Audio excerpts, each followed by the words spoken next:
Okay, guys, we are live. So for those listening at home, welcome to the Dungeon Musings YouTube channel. My name is Kevin Madison, and I'll be your friendly Valiant Master tonight, because today we're carrying on with our ongoing adventure playing Kobold Press's outstanding Tales of the Valiant RPG, a game that is based primarily on Dungeons & Dragons 5th edition with some... if you look at it, you'll recognize about 80% or 85% of the game, and that 15% is where the real magic kind of happens with it. And we're using this to play an adventure called The Demon's Hand, set in our own custom setting.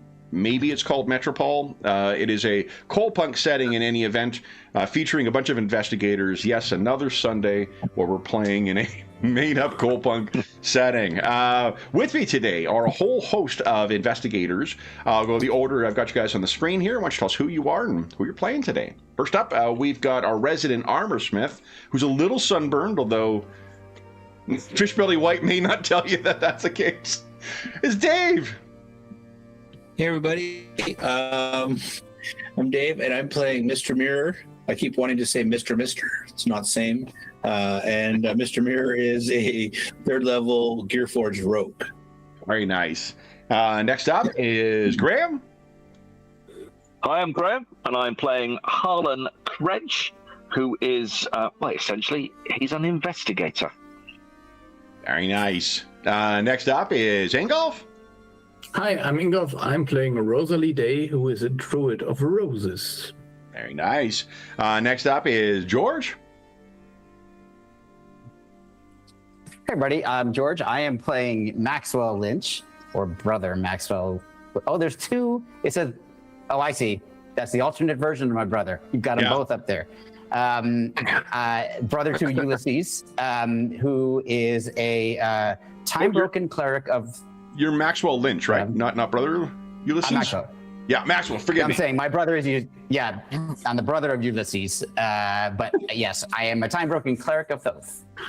Very nice. And last but certainly not least is David. Hi everyone, I'm David. I'm playing Brother Ulysses Lynch, a shadow-touched human paladin. Very nice. So, guys, last we left our heroes... or investigators, we were on a train bound for Thistleton, I believe.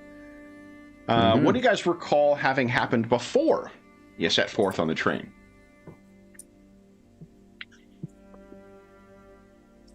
Well, kind of picking up from the beginning of the previous session, so I'm not going all the way back in time.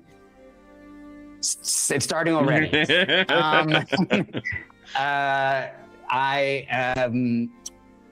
We wound up heading to sort of run down, I would say, part of Metropole, neighborhood of Metropole, in search of, well, not in search of, because we knew where or Harlan knew where we might be able to find my brother Ulysses, who I hadn't seen in quite some time. We kind of headed off in our different directions. He left first, and then I went off on my own way. So it was a little bit of like a tense reunion, but in the sense that we didn't know, neither of us, I think, knew how it was going to go since it's been so long. But we were trying to meet up with him. Oh yes, on the way into the cathedral, this ancient crumbling cathedral that he seemed to be living in. We came upon this cute little alley cat, not, resurrected, raised from the dead, to act as a lookout or anything. And we dealt with it. I think did we just scare it away? I can't remember if we actually killed it, destroyed it. I think someone shot at it. Yeah, I feel like we scared it away. But regardless, we got past that sentry, for lack of a better word, and that is when we did find Ulysses inside this abandoned church.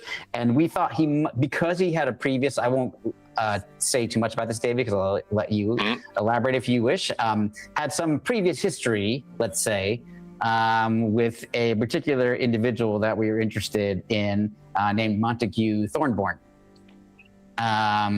There he is. Sorry, Lord Montague Thornborn, whose family has He been didn't spend involved in 4 years in aristocracy school to be called Mister. So That's true. That's true, and it's very expensive.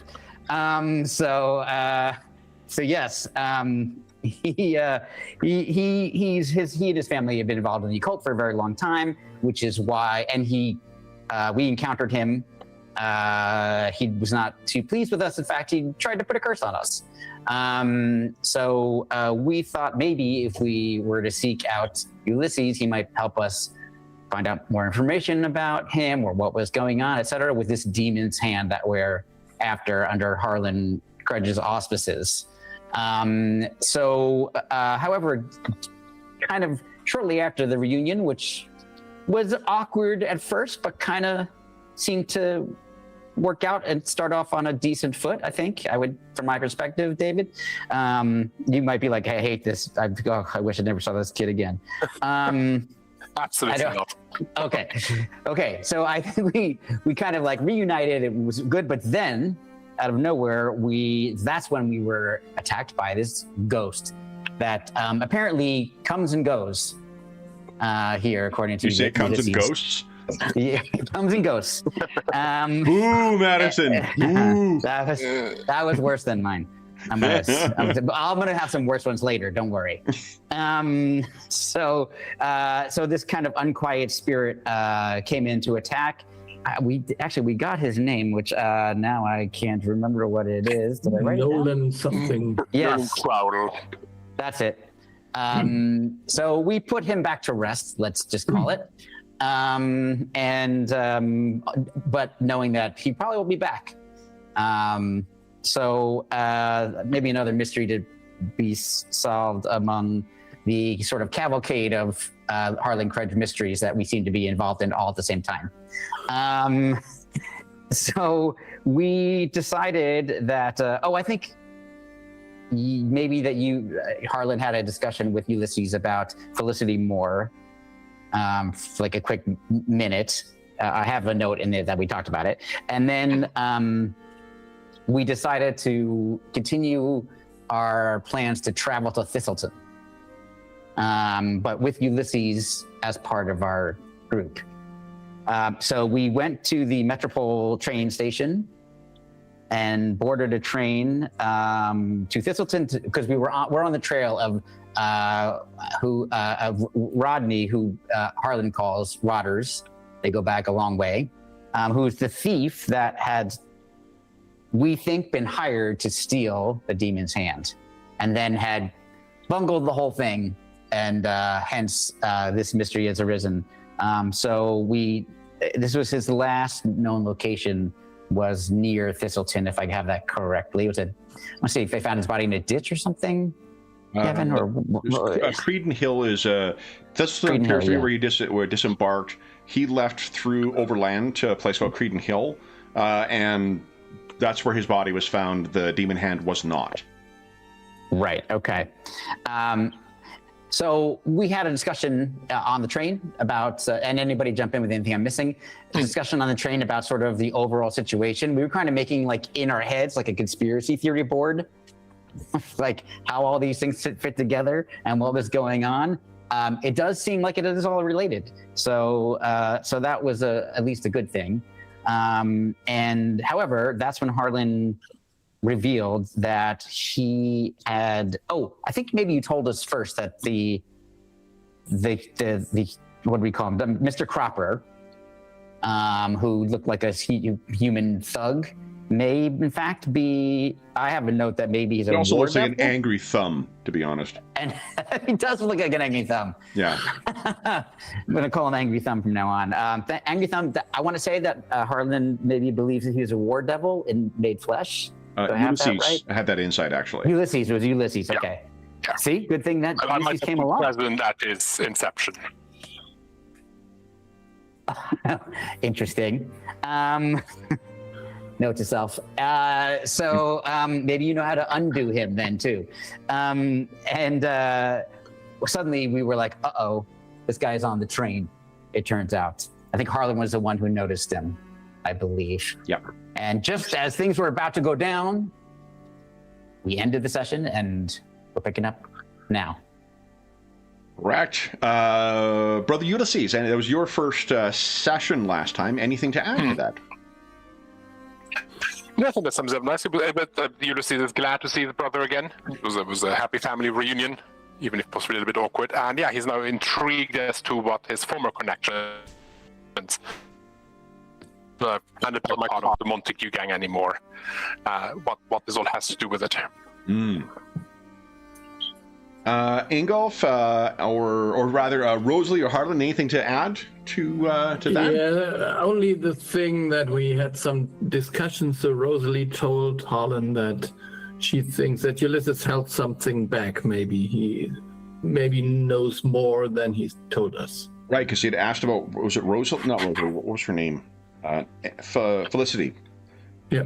Felicity Moore is a missing person that Harlan has been looking for or keeping an eye out for quite some time.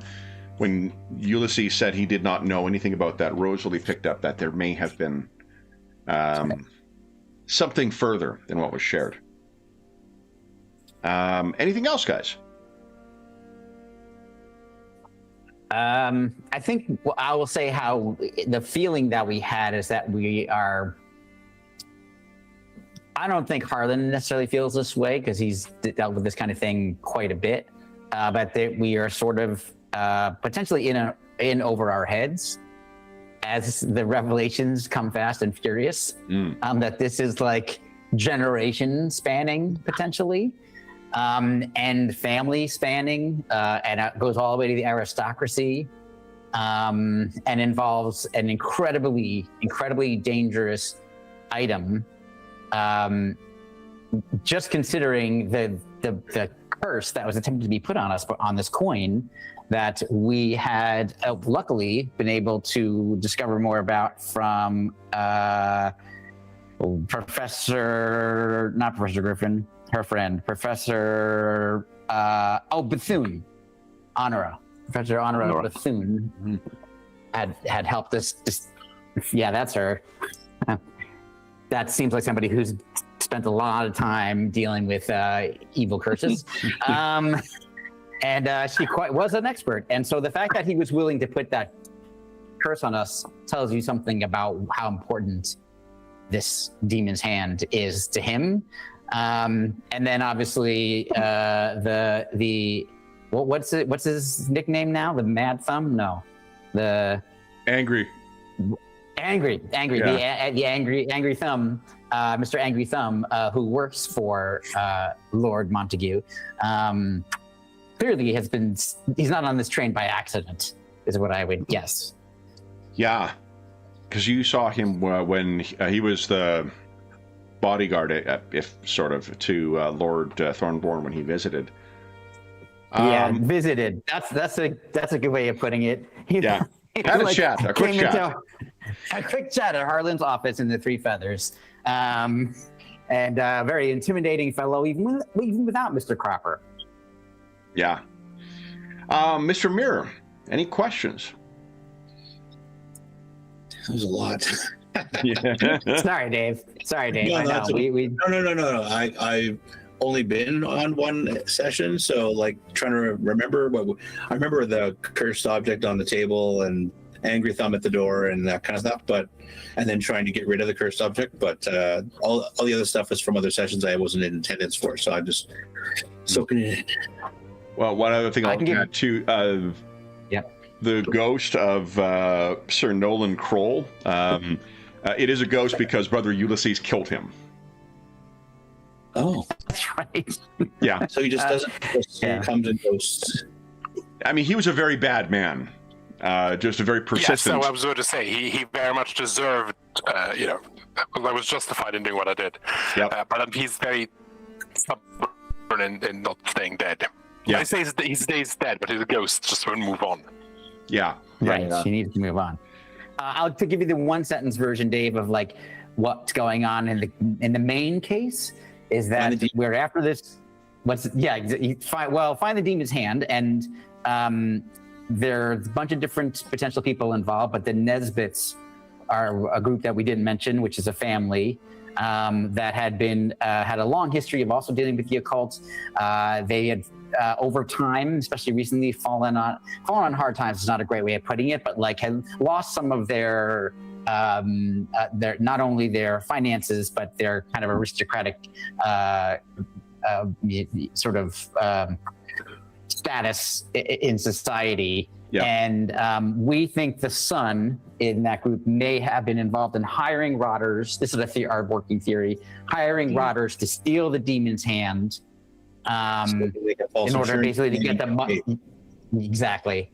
Yeah. So that's why we were hired by the insurance company to track it down by his father. So that's kind of what we're trying to figure out. Like, where is this demon's hand? Because it's so dangerous, we got to get it into the hands of the collectors. Kevin, those are good guys, if I remember correctly. They're allies of Harlan. Yeah, the one you've met thus far was Jefferson Shea, and they're kind of smugglers, art dealers as well. So I think a proper way of describing them would be better than the others. So yes. Graham, is that, or Harlan, is that a fair descriptor? Yeah, I mean, I think if you think of them as chancers, smugglers, low-level criminals, operating highly successful but slightly fringe businesses on rare items and goods, of which there are many. It's quite a substantial business, and they're quite good at it. So, yeah. And the crazy thing is, he's the nicest guy we've met. We also did something, Dave, so just to keep in mind for at the end of the session, we're stealing an idea from 13th Age, and at the end of the session, we'll talk about what we've learned about Metropole. And we've established growing the setting. Exactly. Okay, then, anything else, guys? Or are we ready to dive in on your decision-making for what to do about your fellow traveler? I'm just going to say I'm kind of excited to be here, even though I only made the one session yet, because our U12 soccer team schedule got changed because we changed tiers, and so now my Sundays are free. Oh, congratulations. Also, congratulations, Coach. They used to play coaching games on training. Sundays, so it was hit and miss whether or not it was during the time slot, and yeah. Awesome. Fantastic. All right. So then, guys, let's return to our cabin on the train.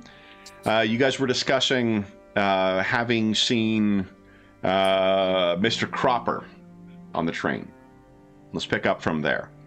Also, there was quite a bit of talk presence at the end of last session. I think Harlan had just returned to the cabin where everyone else was getting to know talk. Shall I seek you a pick-me-up, sir, Master Crench?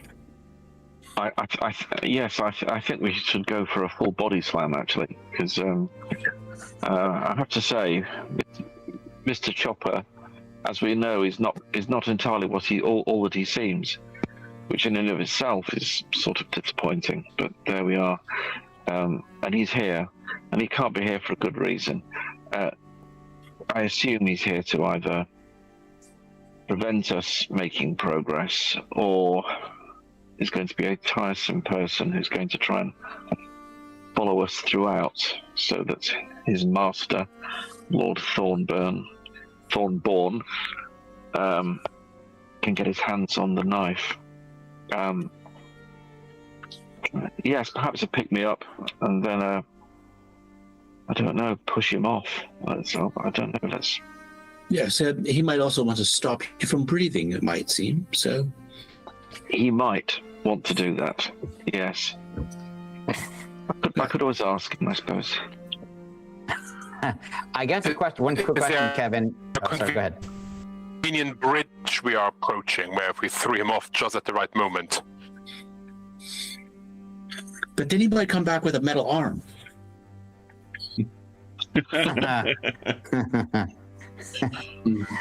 Fair. A quick question, Kevin, which is about approximately how long have we been on the train at this point? Because have we just realized? I think it's probably a couple hours into the journey at this point. So cool. you're on the way towards there, but it's probably another like 5 or 6 hours until you reach Thistleton, barring any kind of delays in the train. And Lord knows, being inspired by British Rail, British trains are never delayed. No, it's totally 100% fine. That's a very localized joke. So, Go ahead, Ingolf. yeah, I was just wondering how many other passengers are in the train. So, I mean, we shouldn't pick a fight when there is innocent bystanders all around, maybe. There are, we talked about this, I think, last time as being it's the last train you've caught, which means that like there are people who still are needing to travel on this too, but it's not going to be terribly, terribly busy. Yeah. I also realize now I miss an opportunity to use a picture of Edinburgh train station as the Metropole train station because I fucking love Edinburgh train station. It's a nice train station. It's a very nice train station, and for those who aren't familiar with it, if you've the fight that Captain America gets into in Avengers Endgame is in Edinburgh Station, or not Endgame, in Infinity War is in Edinburgh Station. Yeah. Yep. So what do you guys wish to do? I'm just going to say to Harlan, I mean, I feel like what's curious is that it's been 2 hours. Obviously, he's been on the train that long, yet he hasn't confronted us. So I think your other theory about him just following us is probably correct. Did you notice if he saw that you recognized he was on board? I think our eyes, I'm not sure, Kevin, but as I recall, I think our eyes may have met. You made a really good stealth check actually last time, so you chose to... Yeah, you rolled an 18. So he has not, unless you wish to have had Major Presence known, I think your thought was you'd get back, convey with the team, or converse with the team, and then convey with the team. Converse with the team, and then decide how you wish to respond to his presence. So no, I don't think so. No, Maxwell, I think he's unaware of our presence, although he knows we're on the train, I'm sure. Yes. Well, I think that is at least one advantage we have then against this foul devil. What do you all think? How should we proceed? He takes his pocket watch out. 5 hours and 15 minutes. I'm making up the time. 5 hours and 15 minutes left before. 14 minutes before we arrive in the station in Thistleton. There is no stop in between, so. There would be. Probably in the 5 hours, there'll probably be 3 other stops. Yeah. Mm-hmm. I think we should maybe then, if we want to do something about him, then we should do it outside, maybe. But what is our objective? I think with him, I obviously I would say I have a small ounce of concern about his master's wrath if we were to do something with his henchmen. But didn't we just get his master's wrath anyway? Because we were told we have to stop investigating, and obviously we didn't heed that. So. Yeah, exactly. No, I quite agree, Rosalie. I mean, is there any potential? I'm not sure of the power that Lord Montague Thornborn has. I know it is considerable. Is there any potential that he could be remote viewing through and using Mr. Cropper as a conduit for his continual reconnaissance and surveillance? So, yeah, you guys need to make a roll for that, but there is potent magic that can be used to remote a sense. There's also potent magical items that can be used for that effect. And typically you need to sort of know the location of either a person or whatever else in order to properly affect a scry or a clairvoyance. But you know, knowing that this guy casually made use of a cursed coin to do that, you probably wouldn't. He would have the resources, both the financial in order to make such a thing and the magical power in order to enchant one.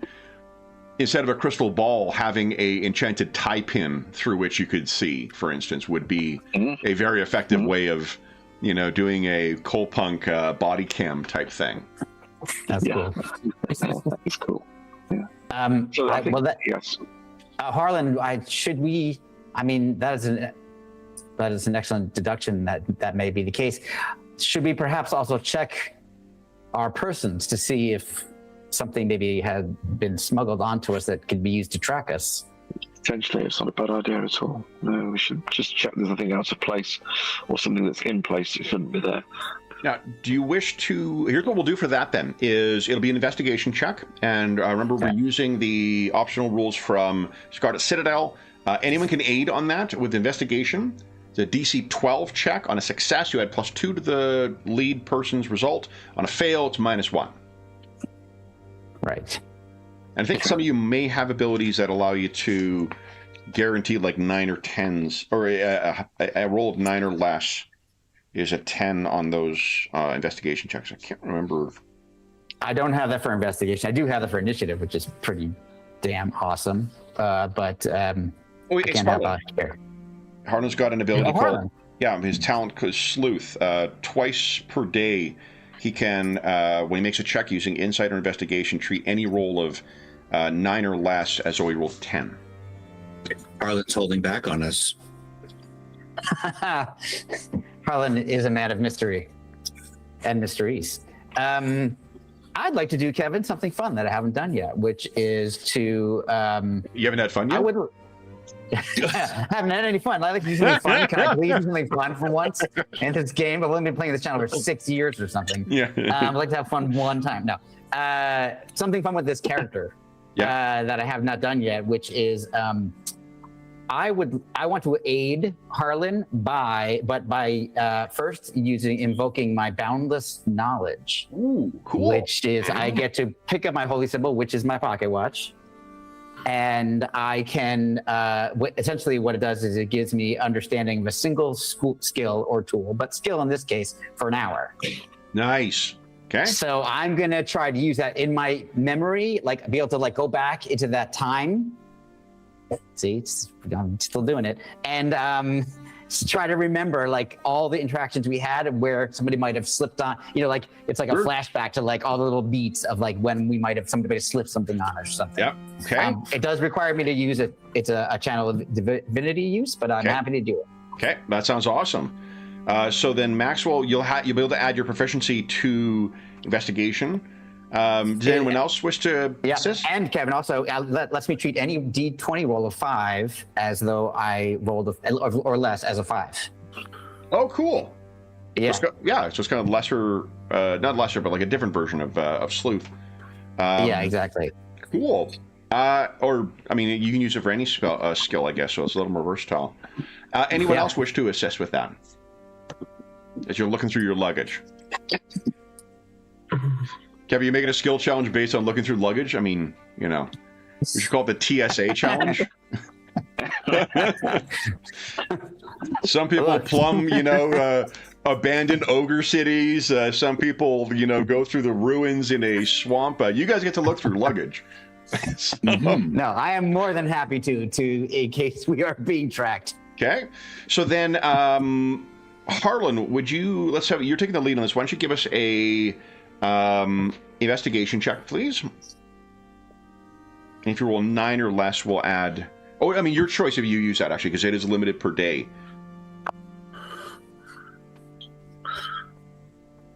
So you'd add to that? Or did you wish to make use of that? Or because you do have to make a decision before you roll. Oh, I see. I'm sorry. Yeah. So I was planning to use it. Okay, then that is a plus 6, so it's at 16 right now. 1-6. Okay. Maxwell, give us your investigation check. Okay. I've clicked on proficiency, so it's all added in. Okay. Whoosh. 19. Another plus 2, so it's 18. Yes. Was anyone else intending to assist? Anyone else trained in investigation? No? Negative. Okay. Well, 18 is certainly more than sufficient. What you find is that you're satisfied.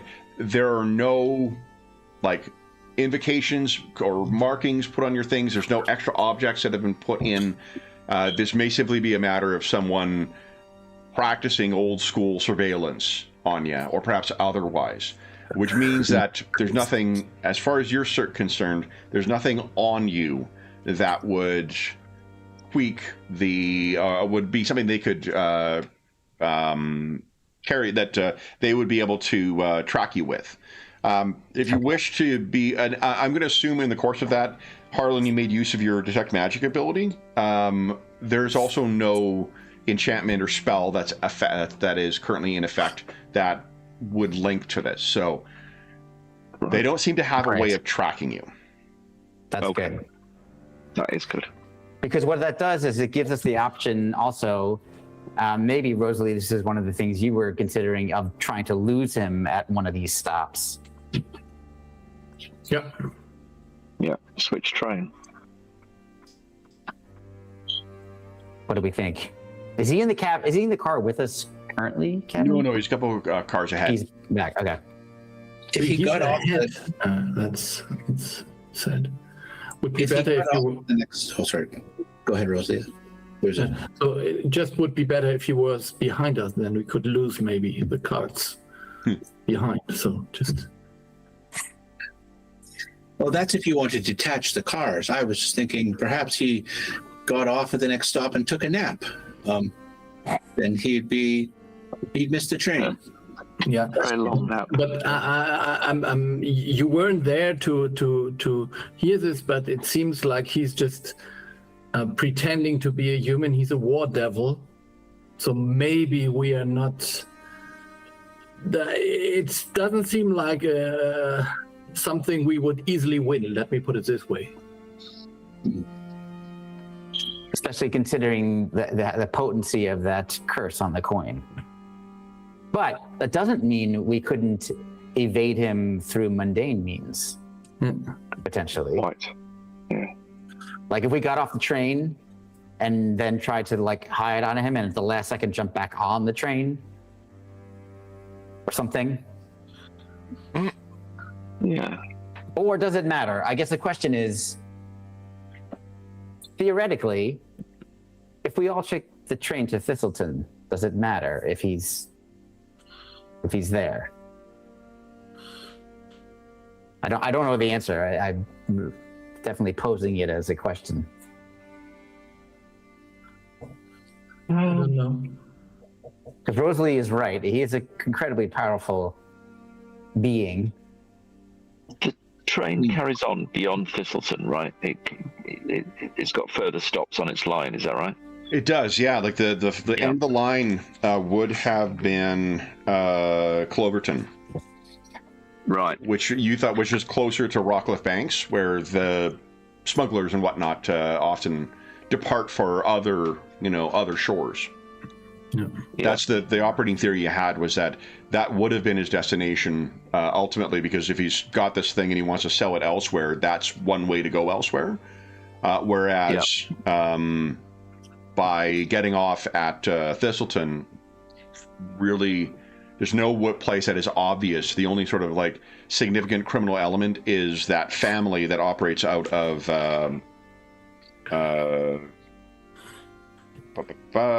Creedon Hill.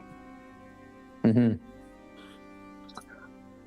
So we don't know how much Lord Montague Thornborn knows. We could try to elude him. Okay. Switch trains. Would there be a reason, Harlan, that Montague would know that our destination was Thistleton? Do you know? From the little direct contact I've had with him, I would say the answer to that, unless I'm told otherwise, Kevin, that I've forgotten, would be no. I don't know how much he knows. I know he wants it. So the only reason, the only connection, so so you can sort of, put these pieces on the whiteboard, as it were. Yeah. You know that the body was found in Creedon Hill, and the investigations that the insurance company did suggested that Thistleton is where he departed. Now, whether they got that from their independent investigators, whether they got that from local constabulary, is an open question. But it certainly wasn't in the papers. Rodders, as much as he was a luminary in your field, is not exactly someone who's going to make the death of second story man. Doesn't really make for a front page headline. Are you saying the headline on the front page was not like Rodders knocked off or something? Yeah. This is the British press, so it would have to have some kind of like New York Post style rhyming thing to it. I mean, not British, but it's the Metropole Police. But yeah. Well, it seems to me that, just trying to work through this backward, why would Mr. Cropper be on this train?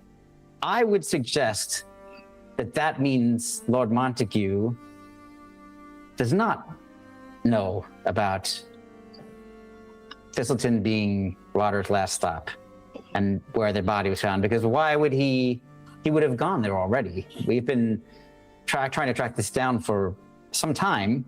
Why not already be there?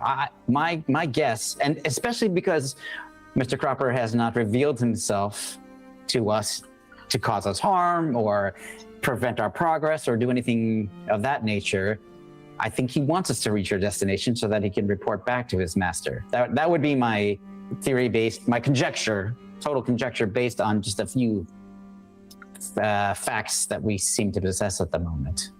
Mm-hmm. What if it wasn't? If Rosalie is correct and he is powerful and dangerous, then perhaps we don't want to force his hand, but we could force our own hands. Not that I did get the idea that it would be easier to toss Harlan off the train than tossing the Angry Thumb Man. Instead of actually throwing Harlan off the train, it's like, well, we could all get off the train.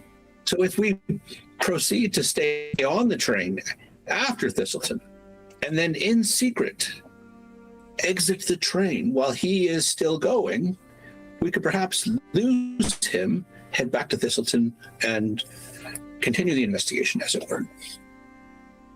Another way you could do it as well, overland travel is still a thing. So you could disembark at whatever the next destination is and hire a carriage or whatever, and then try and make your way up to the next, like you could travel overland to the next place. You could, there are other ways of getting around the countryside. It's just that it is a lot slower and a lot less direct. Right. Yeah, I just thought if we get off at the next stop, then he can see us and he can also get off. But if we carry on after the next stop and then shortly thereafter make a secret exit from the train, jumping from moving vehicle, or release the last cart or something like that and let it slow to a halt, and then we can go overland back to the thing. He's still on the train heading the wrong direction. Yeah. It is the last train of the day too, so there wouldn't be a concern about a collision. Oh, right. Yeah. As soon as it arrived at the next stop, they would realize what was having telegraphed back to the previous place. I'm not sure you're concerned about that, but I think that's why Rosalie, I think you were saying that it would be better if we were behind him for that very reason. But we could make our way. Well, we don't want him to know that he's on the train, it seems. Or we could just talk to him and see what he wants. That is definitely a direct approach. Harlan, you are sitting and looking at this very generous pour that Mr. Mirror has offered for your drink, and contemplating things, and as everyone's talking, there is, there's always the ambient noise of the train just kind of rattling along on the tracks. There is the sort of back and forth of the everyone talking. You think you can hear a voice? It sounds like there is a crowd of people speaking, like the kind of chatter, we would kind of have that, like stage trick of like rutabaga, where it just sounds like sort of people, they're talking, but it's not really clear what's going on. Would you mind giving us I think an Arcana check here, please? Just something maybe able to piece together. Huge roll. Wow. Whoa. Nice. Blimey. If I were to say the sound seems as if it is gibbering, would that mean anything to you, Graham? I think it went for the other more seasoned D&D players, but I think you grew up on RuneScape or RuneQuest and other things.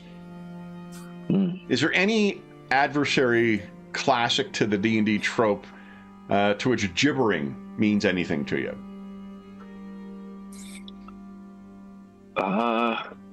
D&D, gosh.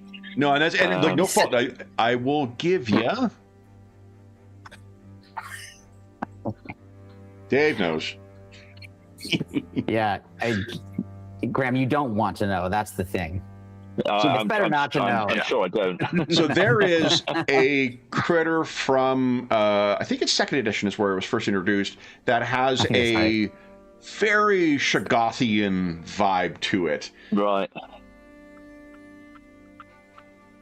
Yep. It is a gibbering mouther. I'm glad to say, up until this very moment, that law had eluded me. But sadly, I'm now confronted with my favorite. An Eberron game, we used gibbering mouther rain. So it rained down little flesh tendrils with teeth and whatnot on it that slowly accumulated in puddles. To become it, but what you can hear is it sounds to you like there is a like completely senseless crowd that is talking, almost like parrots squawking, but there is language being spoken, but it's thousands of different languages speaking all over one another all at the same time, but having no semblance of sense to it. Right above you guys. Gentlemen, so where is it? Right above us? Right above you, yeah. The others have not heard this as of yet. I shall sort of raise my fingers and say, here, listen. A gibbering sound. The game is afoot, I believe, my friends. And I think it's from above. See if you can hear it. Doesn't everyone give us a perception check, please? All you need is I think at this stage it's you'll roll with advantage, and all you need is a 10, I think. Because this will be fairly, if you're focusing. Nat 1 from Max. Wow. I'm interested to hear. Oh, so Max, you do get 1 point of luck. I'll just gently shake Rosalie. Say, Rosalie. No, I see it with advantage. I see it with advantage. So it's with advantage. Your minimum. Well done. Max's minimum 5 skill doesn't help with that. No. It was for investigation only. Yeah, that was for investigation. This was perception. But thank you, Dave. I think I'm having an argument with talk at the moment. Yeah. I guess technically, Max, you've got 5 luck right now. If you want, you could have spent 3 to reroll that. Can I reroll crits? Critical fails? Only. I think okay, great. Honestly, the only game we play that I think where you're stuck with crits is Savage Worlds. Okay, great. Yeah. Yes, then let me go back. I had 4, so I'll be down to 1. Okay. Yes, let me definitely re-roll that. Okay. I don't want to be caught unawares. 25. What the hell? Thank God for advantage. Exactly. Wow. Good of you to borrow Jeff's dice for today's session, though. I know. It's my turn to take it. Yeah. Wow. All right, so then would everyone kind of, so Max will be down to 1 luck. Yeah. If everyone could take note of what their luck is currently, I'm going to transfer everybody over to here. And if you could update your token with what your current luck is, and brother Ulysses. There we go. I've got 2 tokens here for you, so everyone can see, right? I haven't fucked up and forgot to give anyone access. No, it's great. Yeah, I can see. Fabulous. Very cool. Okay. All right, sort of a stop clock situation here. Every now and then I get it What you right. did there. Okay, so this is sort of, it's not a great model for it, but it's a terrific map, and it's about as close as I could get to an actual rail car era appropriate with the proper scale. So, you guys are talking about this. The sound is coming from above. Harlan, you said the game is afoot. I would suggest as well, it is now time for initiative. So would you kindly go ahead and give us an initiative check, everybody? Everyone succeeded, so you'll be able to take 1 round before whatever is about to happen is about to happen. Oh, great. Okay. Cav, are you suggesting something's going to happen? I mean, what the heck is... Oh, that's cool. Oh, you can easily drag and... Check this out, guys. What? This is on GM's layer. Let me move it up to the...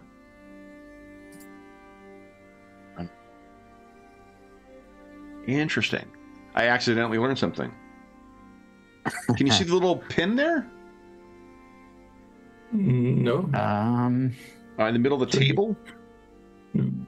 You have to switch into the player to be viewable by players. Oh, interesting. Okay, let me see here. What am I doing here? Edit. Oh, there we go. Take a look. Yes. Oh, yeah. Yeah. Huh. You Oh, drag cool. a So handout fabulous. over and it automatically creates it. I don't know if that's a new that's feature or awesome. just something that's always been there that I've never accidentally learned. I've never seen that before. But yeah. Very cool. Yeah. All right. I'll move it over here. It's Now, I think you should just, this was a good demonstration, Kevin. Now you can delete it. And get That's rid it of now. Yeah. Yeah, we're done. all right. Then I'm going to do 2 things here. That and yeah.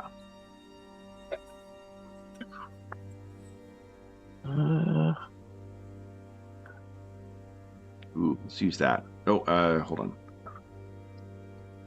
Let's use. Try to find a color for an aura here that will be visible by the players, or visible against the background, but not like obnoxiously.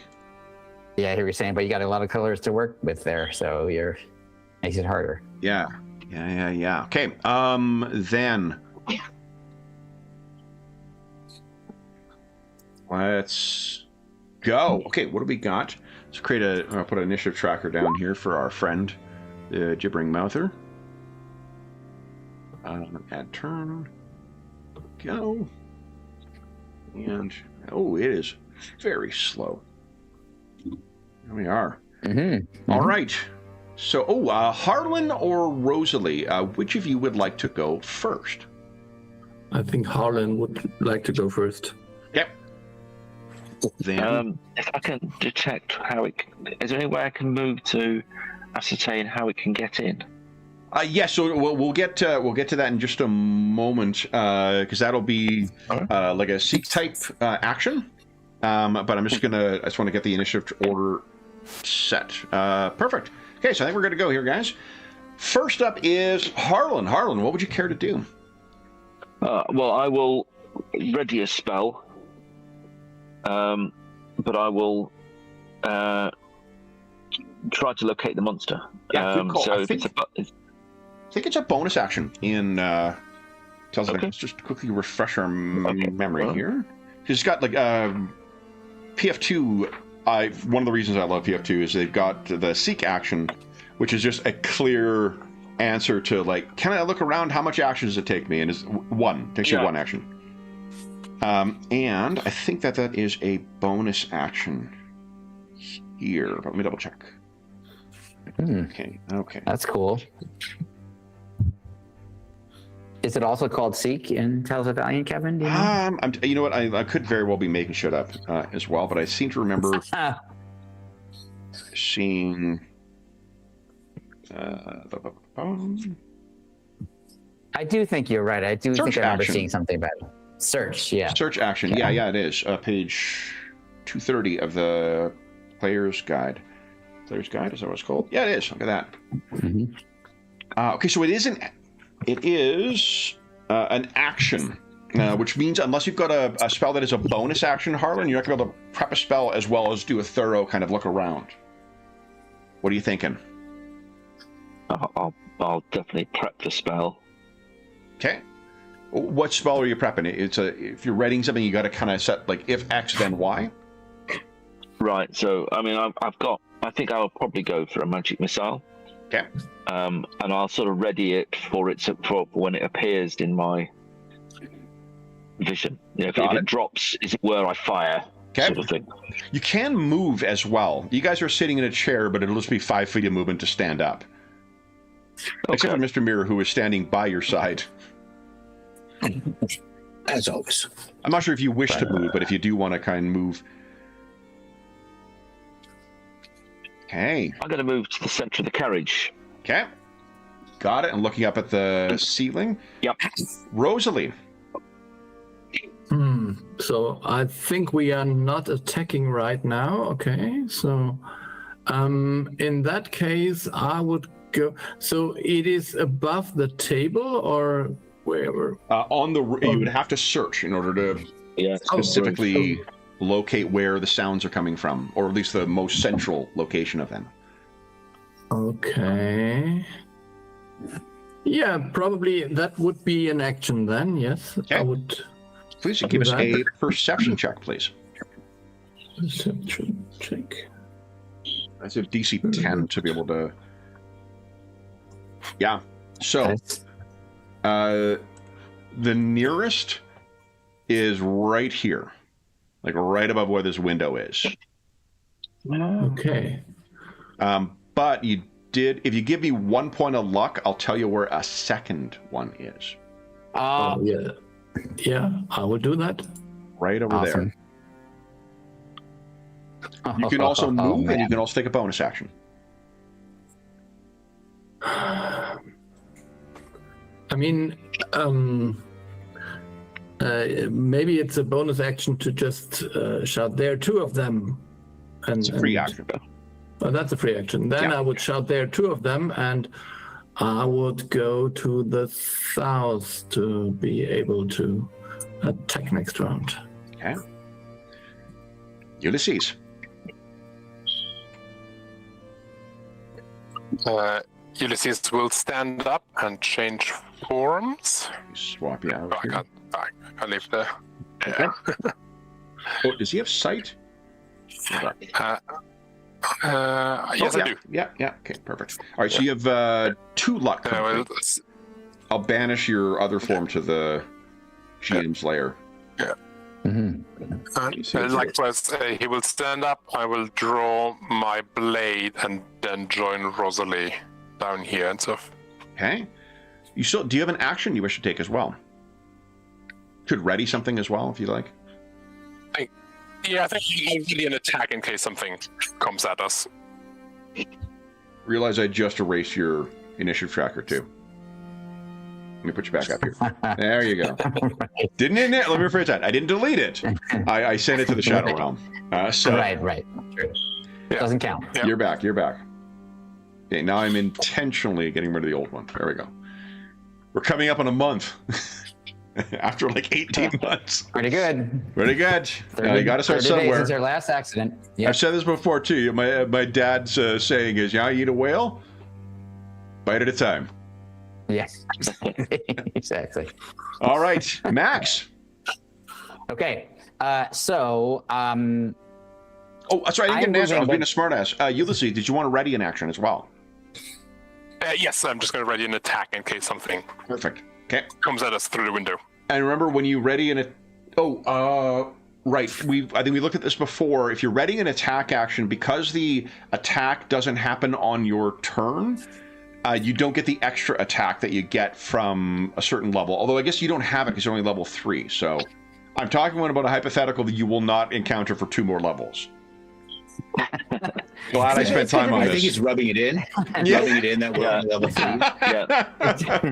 If you guys are level 5, I'd be like, exactly. You know, if you had a fucking, full machine gun, this would be a much easier. Max, your turn. I'm sorry. What were you saying? So I am going to move up to here so that I am adjacent to both Rosalie and Ulysses because I have something called Timeless Resolve, which is just always on. It's when you or an allied creature within 5 feet of you makes a save against becoming frightened, you and the ally have advantage on the save, just in case. Nice. Yep. So I move up to there with a move, and then I'm going to ready an action, which is a Sacred Flame. Love it. And Somebody's been reading the terror rules out of the GM's guide. No, I haven't, but now I want to. All it's right. Nice reading. Then the as yet unseen adversaries. I would like. I don't really care about that, Kevin, but just go to proceed.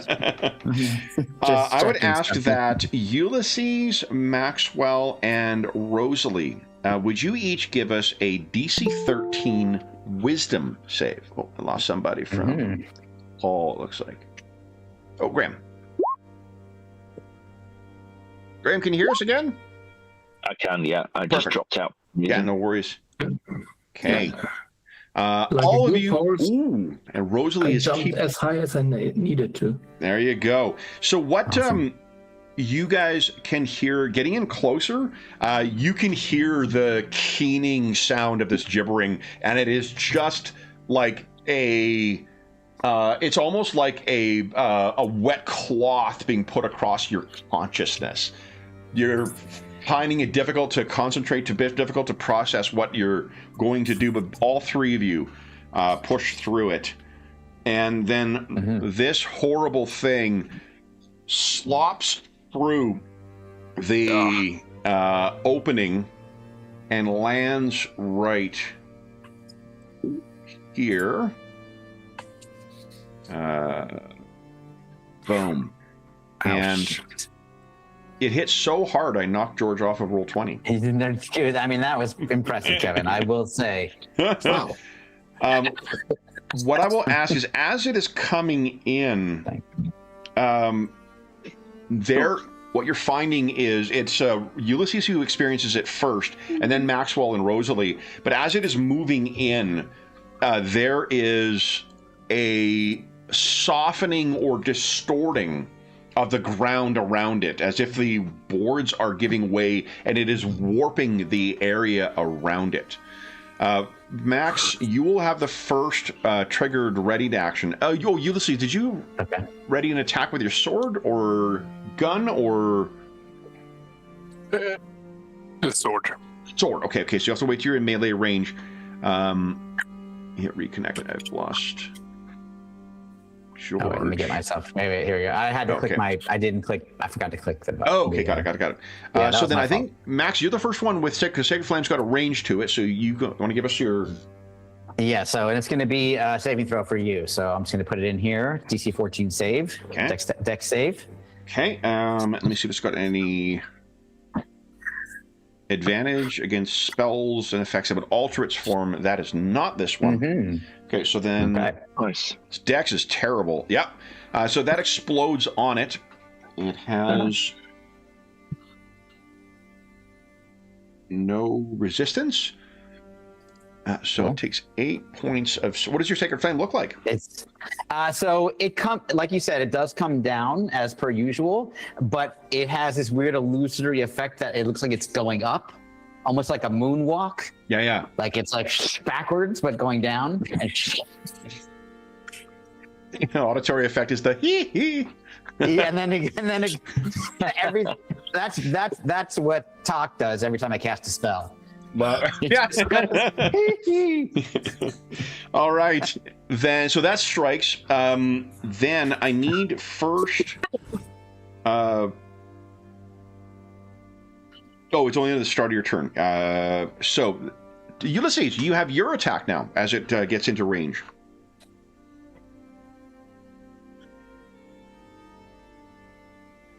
Oh, David, are you still there? Did you bring him out too? Okay. Okay, perfect. You have your attack.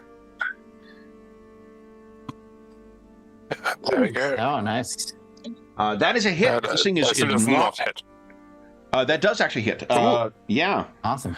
Go ahead and well, damage. Oh, did you use a smite as well? Yeah, ignore the smite. Ignore the smite. Okay. Slashing, yeah. No, I don't have any smites left. Just take the slashing damage. Just slashing damage. You got it. All right. So you went in there. Then. Cool. Okay. Then on its turn, its action.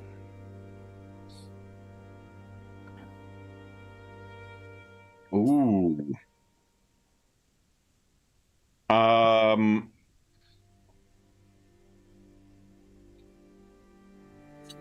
Let's do this. First, it's going to try and bite Ulysses. And I'm going to try and not roll a nat 20 this time. First round of David's session, or David's play in this game, Dave, I rolled a nat 20 on the attack, took him out in one hit. That's true. Forgot about that. Yeah. Did not roll a nat 20. Does an 18... Yeah, welcome to the game. Back. It's not how... Yeah. Does an 18 hit you, Ulysses? Yes, it does. Does. That is 11 points of damage as it snaps its jaws into you, one of its jaws.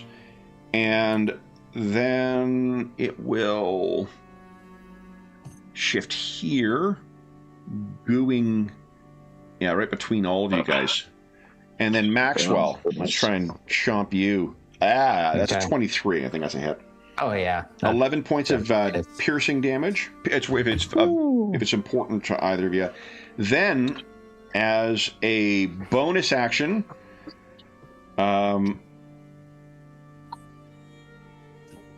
its other mouths are horking up otherworldly spittle, and I need Mr. Mirror and Harlan to give us DC 13 dex saves, please. You'll be lucky.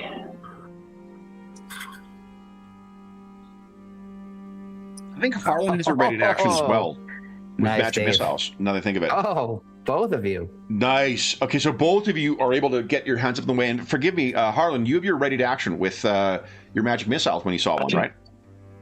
Yep. I do, yeah. Go ahead. Count whatever level you're using for your spell slots, and then go ahead and roll the appropriate number of magic missile damage. Oh, does it let me... You have to roll each individually, I think. When Yeah. Yeah. Oh, I'm sorry. I just... am I doing this? Yeah, you can't. You can't. I think it should. I understand why they've done it this way, where you can't upcast it through the mechanics of Roll20, but I think that it's doable. 8, 13, 18. Do you have 5 missiles? Oh, I'm casting it at level... the next level up, which is 2. Level 2. 2. Okay, so it should be 4 missiles, I think. So that's 5. Yeah.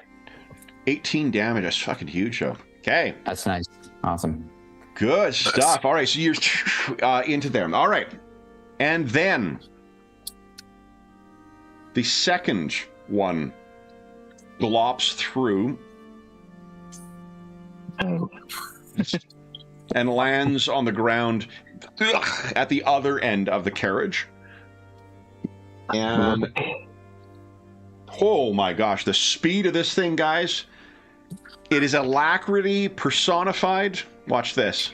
From where it is to where it gets to. Well, that's good. Yep. Whoa. Then, Harlan, are you within 30 feet? Let's see. No. You are not. No. So then it has to, with its continued screaming, it will dash. And once again, with blinding fucking speed, it moves all the way there. And still not within 30 feet. So it's spittling out as it's going along. It's sputtering. Yeah. It is screaming. You can hear it's trying to make a magical effect, but you have a feeling that you do not want to get into range with this thing. No. Mr. Mirror, what are you doing? Here we go. You guys can see the auras as well, right? Yes. Yeah. That's the weird terrain. That's the distorted, where the ground is warped. Okay. Right. You did not finish your beverage, sir, but I believe we can deal with that after this minor inconvenience. I agree. Pulls out his pistol and rapier and shoots at the one that is wounded. We might want to make for another exit. Solid hit. Yep. Go ahead and roll damage. And there's allies within. How does your sneak attack work again? I'm trying to. If there's an ally within 5 feet, you're able to. The first damage is sneak attack, and then the pistol damage is the 9. Yeah. Sneak attack is pretty forgiving. I rolled a 5 and a 6 on the sneak attack. You don't need to have advantage if another enemy of the target is within 5 feet of it. That enemy is not, and you don't disadvantage. Perfect. Awesome. Okay, so 20. Look at that. The bland. Yeah. More of the teeth and eyes and fleshy protoplasm sprays across the ground. I looked up too soon after you said, "Look at that," and I was like, "Oh wow, it didn't do a whole lot." No.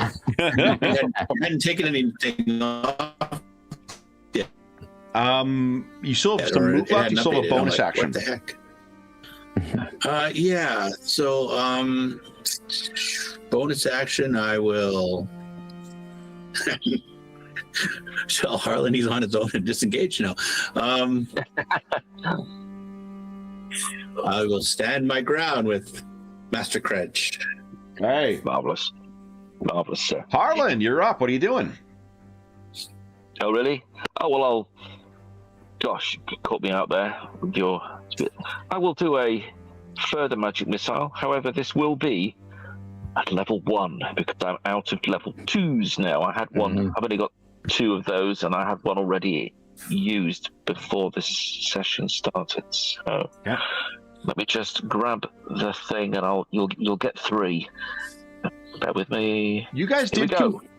Do you remember whether you restored? Oh, you did. You did. After the big fight, you guys did restore some spell slots because you had that short rest after the fight with the ghost. I could do. Yeah. Right.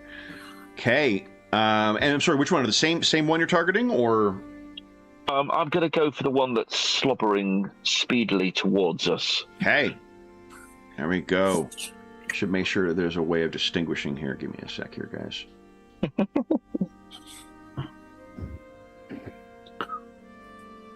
A few sort of sparking blue balls of energy flow across the carriage. There you go. That is 8 points of damage. Okay, once again, tears into this thing's protoplasm. Your screams that sound both like an adult and child at the same time. But you still have a bonus action, you still have a move. If you wish. That's a good question. No, I'm going to stand off and fire. I think that's right. Okay. I think I'm not going to get any closer to it. Rosalie, you are starting your turn in aberrant ground. Yes. Would you give us a strength save, please? DC 13. That would be... Oh! Nice! Well done. Okay, good. So your speed is not affected. The only impact of it is that your speed is halved while in there. But yeah, you're good. So what are you doing? So I'm using, first of all, I think I'm using Shocking Grasp on this. Sorry, you started also your turn within range of it. Would you give us another wisdom save, please? Another wisdom save, okay. No 22. problem. No Nice. problem. That is a real, like, fuck you, DM roll. You know, my 22 or maybe my 22? Your choice. Good stuff. Sorry, now you get to your Ingolf. I'm done. Yeah, I will try to use Shocking Grasp on this Oh, to cool. maybe electrocute it. Okay. Let's see. 13. 13 is a hit. So that should be only 3 points of damage. But Hey, all right, so sparks fly off of this thing. You are on the carpet, so clearly you dragged your feet in socks across it. okay. And then I would use my bonus action and use Nature's Gift to heal Maxwell Nice. Wow, thanks. for 2d4, and this will be Sweet. 5 points. Hey, Awesome. Thank you very much.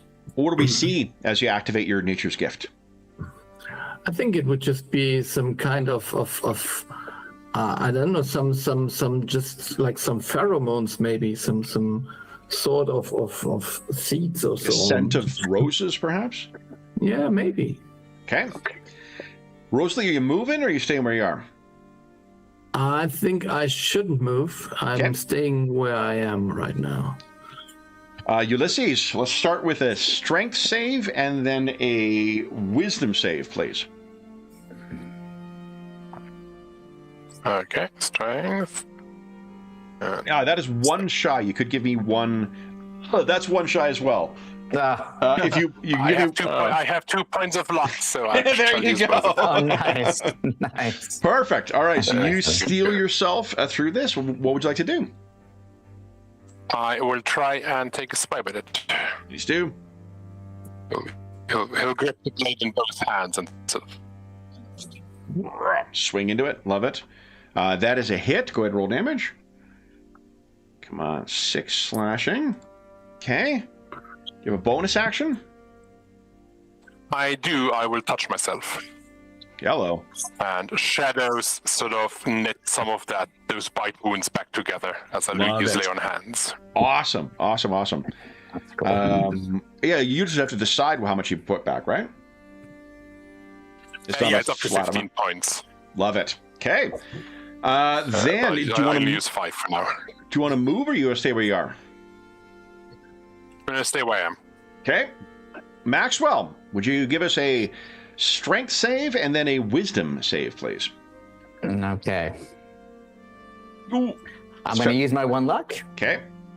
That's You're Have you not- seen this before? I have seen this party before. And then wisdom save. Here we go. Upside, you get 1 point of luck. That's true. And then, would you give us a D8, please? So you. Sort of its next turn. Hold on. You cannot take reactions until the start of your next turn, and then give us a D8 roll, please. Okay. A 6.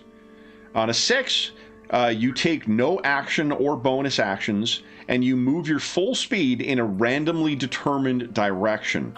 Please don't go out the window. Ingolf already has a history of throwing people off of trains. So No, that was James. Okay. give us- Trains, automobiles. So I think give us a D8 roll. That'll tell us which Yeah. of the directions Which you're running. direction? And are we saying one would be north? One will be north, yeah. Well, right above you. Okay. There we go. 1, 4. 2, so 3, south. 4. So you're running through Rosalie's square Yeah. onto the couch and sort of along the side there. But as you're running away, I what's do get an mine? attack of opportunity on you. Yep. That's a 21. You take another 11 piercing damage as you're running along. Kind of bites you in the Yikes. ass, I guess. Quite Yeah, figuratively and apparently. literally. That's your turn, unfortunately, Maxwell. That was a great turn. Yep. I was about to do 15 things. All right. Then it is the Gibbering Mouther's turn. Let's start with I got 2 bites I could do. We'll do one on... Ooh, we could try and take Maxwell down. No, let's do this. Although I will Max say, is... Kevin, this is a cool version of the gibbering mouther, I will say. I think it feels appropriately horrible to be up against. Yep. Okay, so first we'll do a bite on Ulysses. 12 does not hit. It does not. A bite on Rosalie at 12. I don't think hits either. No, 13. Okay, Yeah. so things snapping back and forth at you. I'd say I get a point of luck, but I don't. And these are not doom worthy, so. All right, then as a bonus action, it is going to flail, spitting more caustic spittle at Mr. Mirror and Harlan. Would you each give us a dex save, please? Crikey. That's good enough. 13. Nice. Come on. 1.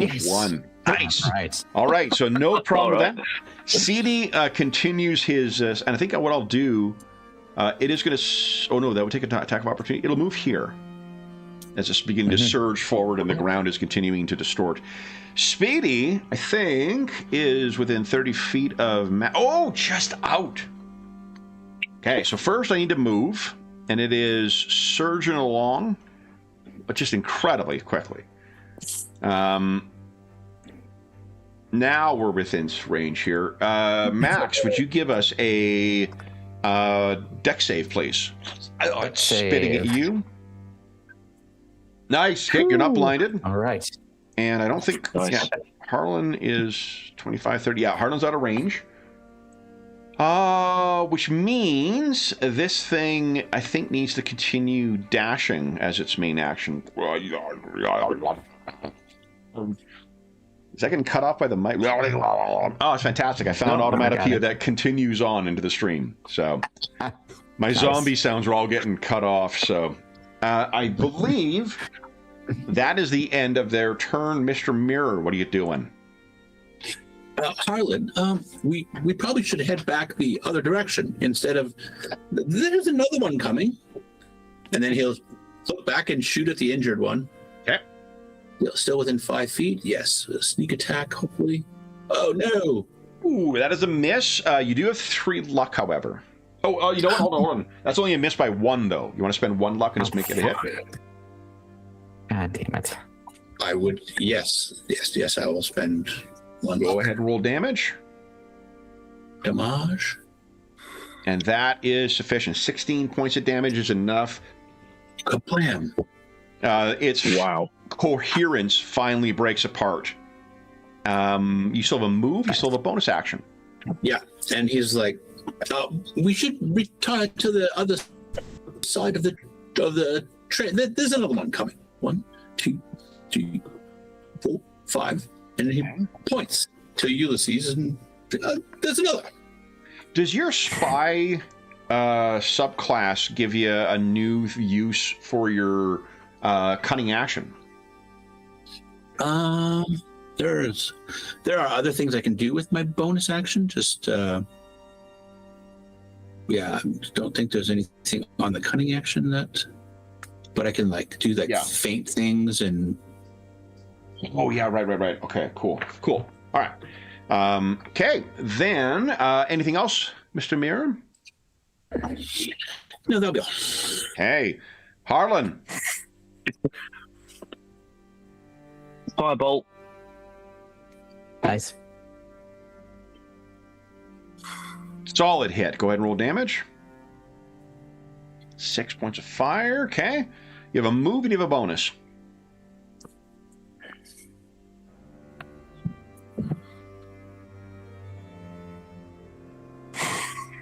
Okay.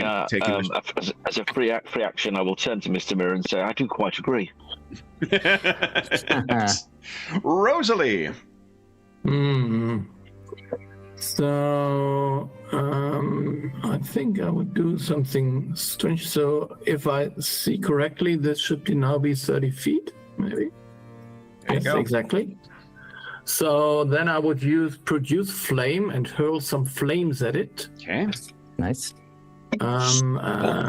Maybe that hits. We'll see. Yeah. it seems to 12. hit. Yeah, 12 is a hit. And so it's only 2 damage. Okay. And then I think I would haste back. So I'm sorry, this one here. Continuing my move backwards in this direction. Guys, Ingalls has done the obligatory try and move someone with a measuring tool thing, so none of us have to do it. Yes. Right. yes. Awesome. Yeah. Good, we've met our somebody- quota for the day. I appreciate that. Yes. Awesome. Yes. Yeah. Very good. Yeah. Okay. Yeah. Unfortunately, I have no healing spells left. So. That's okay. I have some, but thank you. Okay. Okay. Then it is Ulysses' turn. I will stride forward, draw my pistol, and shoot at Speedy. Please do. Nice. That is a solid hit. Go ahead and roll damage. Piercing. Okay. Chipping away at this thing. Yeah. Like, You can't smite with ranged weapons, can you? Well, I'd have to double check how it works in Tails. I think in 5.5 or 5, technically speaking, as written, not. You can this once per turn. When you hit a creature with weapon attack, you can expend a divine slot to do additional range radiant damage. And as soon as I have a long rest and gain some divine slots back, I will happily do so. You're out. Sorry. Just You know, I can just do this all session, guys. Keep reading shit from like level 15 that you can't do. Exactly. Appreciate it. I would no, I can't heal Maxwell because it's action to heal someone else. Okay, so that's my turn. Okay. You want us to do that, Kev? I could tell you what I can do, like at level 17. If I was level 17, I could. So, Max, first thing, unfortunately, the gibbering is wider than the distorted land, so I need you to give us another wisdom save, please. Okay. Wisdom save. Here it comes. No 25. problem. No problem. So nice. what's going on in Max's mind as soon as he comes back, his senses come back to him, and he realizes where he is and what just happened? He realizes the danger of these things, and the idea that it can take over his mind is something that he finds really disturbing. Regardless of the exact effect, the idea that anybody could take control of his mind just really bothers him. So, and he feels like he's sort of letting everybody down by not being involved in the fight for that bit. So, but it gives me a pep talk. It's a pep talk.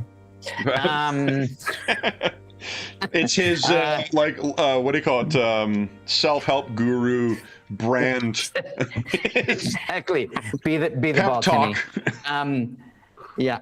All right. Cure wounds on myself. Okay. Upcasting at level 2. Okay. Here it comes. All right. So Nice. that's great. That puts me back to full. That was an action. Bonus action. That's your luck bar. Yeah, I have 21 luck. You don't know. That's 21 there. So then I would like I to use spend 20 luck. Kev, I'm the GM now. yes, So. I take over. Yes. And then I would like to cast. No, I can't do that. So I will. I'm going to move. Okay. Which is going to be backwards. I can just let the measurement tell me. So I'm going to move back 30 feet. Okay. And I was going to tell the bonus action, but I think I'm going to save it for now. So I'll end up there and just wait for my next opportunity. Okay. It is Speedy's turn. Speedy will. I think it's one of those mouths forms in kind of a pseudopod and porks out at you, Ulysses. Would you give us a dex save, please? DC 13. Okay.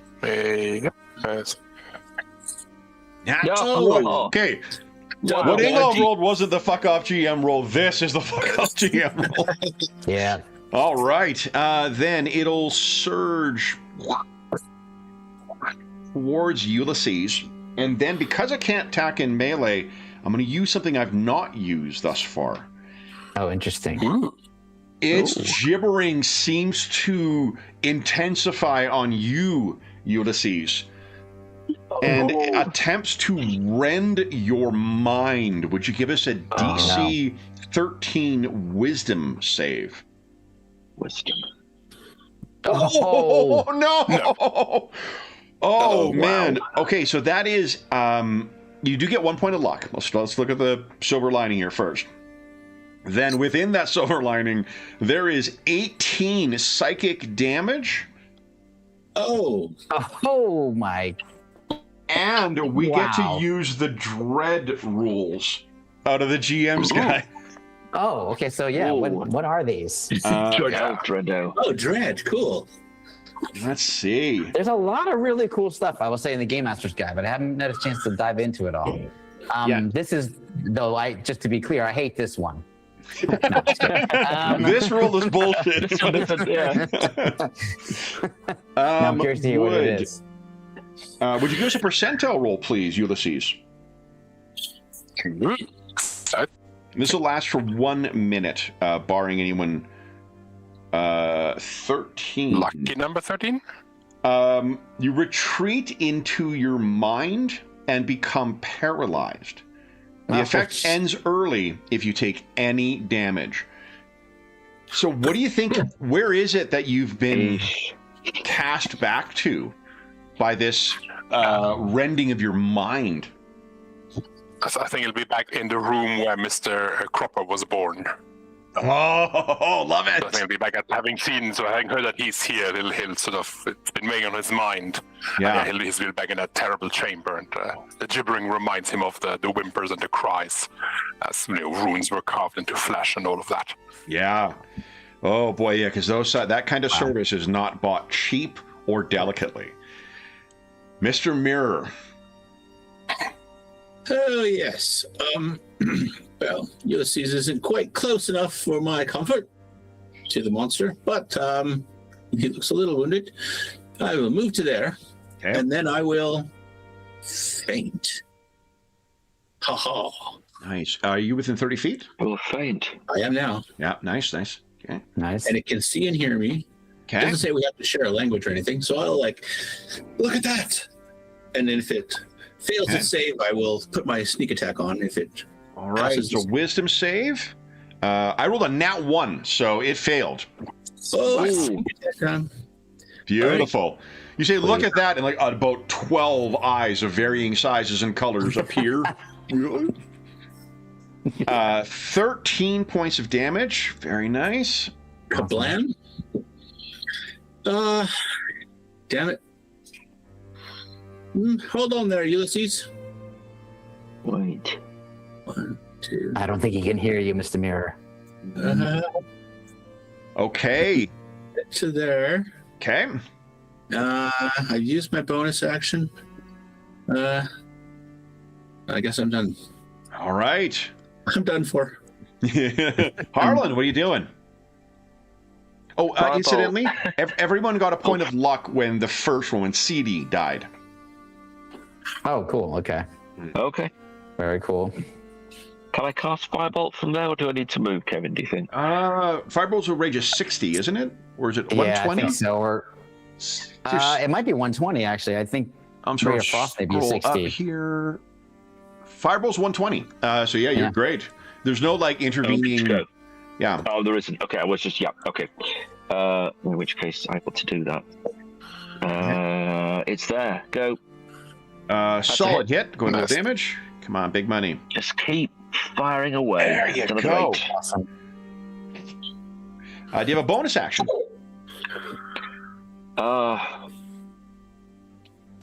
Honestly, I don't have anything that I could do that in my talents that really sort of pop on a bonus action. I don't think so. I'm just going to simply start to form my next firebolt. You got it, Rosalie. Yeah, I think what I did last time somehow worked, so I will do it again. Moving here, I should be at up to 30 feet. Yeah. Good. Yeah. Yep. Nice. Okay, so and then I will try to produce flame. So hit it again. Okay. That worked Yep, somehow. that's it. And yeah, the daring too. But Okay. yeah. And then I will move back, but I'm still on the measurement tool somehow. Hey. Hey, we're exceeding our quota. It here's- counts towards next year's. Yeah, exactly. We already did Yeah. it. All right, this counts for the next time. Definitely. Yeah, Okay. and then I get rid of this. Yeah, so that's my actions. Oh, shit. All right, so Ulysses, 9 more rounds of Jeez. time. What do we see in our cutscene where you were in there? What do you think? Is it progressing? Yeah, I think it'll be like the camera zooms in with each sort of as it goes deep into the memory. So at first just like shadows on the walls and whimperings and screams, and it sort of cuts in deeper and deeper towards what's happening on the table. Ooh. Are those shadows beginning to mutter to you? Maybe. Maxwell. Okay. First thing I would like to do is cast a healing word upon Ulysses. Oh, you're right, it's ranged. Oh my goodness. Yes, thankfully. I'm going to upcast it. Okay. Here we go. So there you go. Glad I upcast it. 8 points back. Yep. That is actually a bonus action. So it's a leveled spell, but it's a bonus action. Then I have an action for a cantrip, which is going to be Sacred Flame on Speedy. Okay. It's a There we dex go. save, I think. Yeah. Yes, 14. Even with my, I succeeded. I got -1 to its You dex did, save. alright. I rolled a 16. So Fair enough. Okay. Then I will. I know it's not that fast, but I'm still gonna move over. So I'm just kind of. I'm gonna jump. You know what? I'm gonna go jump up on this table. Okay. Yeah. All right. Then this thing first it's because it's Speedy's turn now. Mr. Mirror. If I move forward, let me see here. Is Rosalie 40 away? She can't be. Oh. Yeah. So let's surge forward. And again, the furniture begins warping as it's moving along. The floorboards are going in. It's just warping the very space around it. The chairs behind there look Dali-esque and are beginning to sort of melt. I need Mr. Mirror and Rosalie to give us dex saves, please, as more of that caustic sputum is coming out. Mr. Mirror, no problem. Man, Dave, you are on a roll. Yeah, so dexterity. Well, isn't it Friday? Oh, Rosalie, you have 4 luck right now. You want to re-roll that? Yeah, I think I would re-roll. That is Nice. a good idea. Oh, that's Nice. Well Awesome. spent.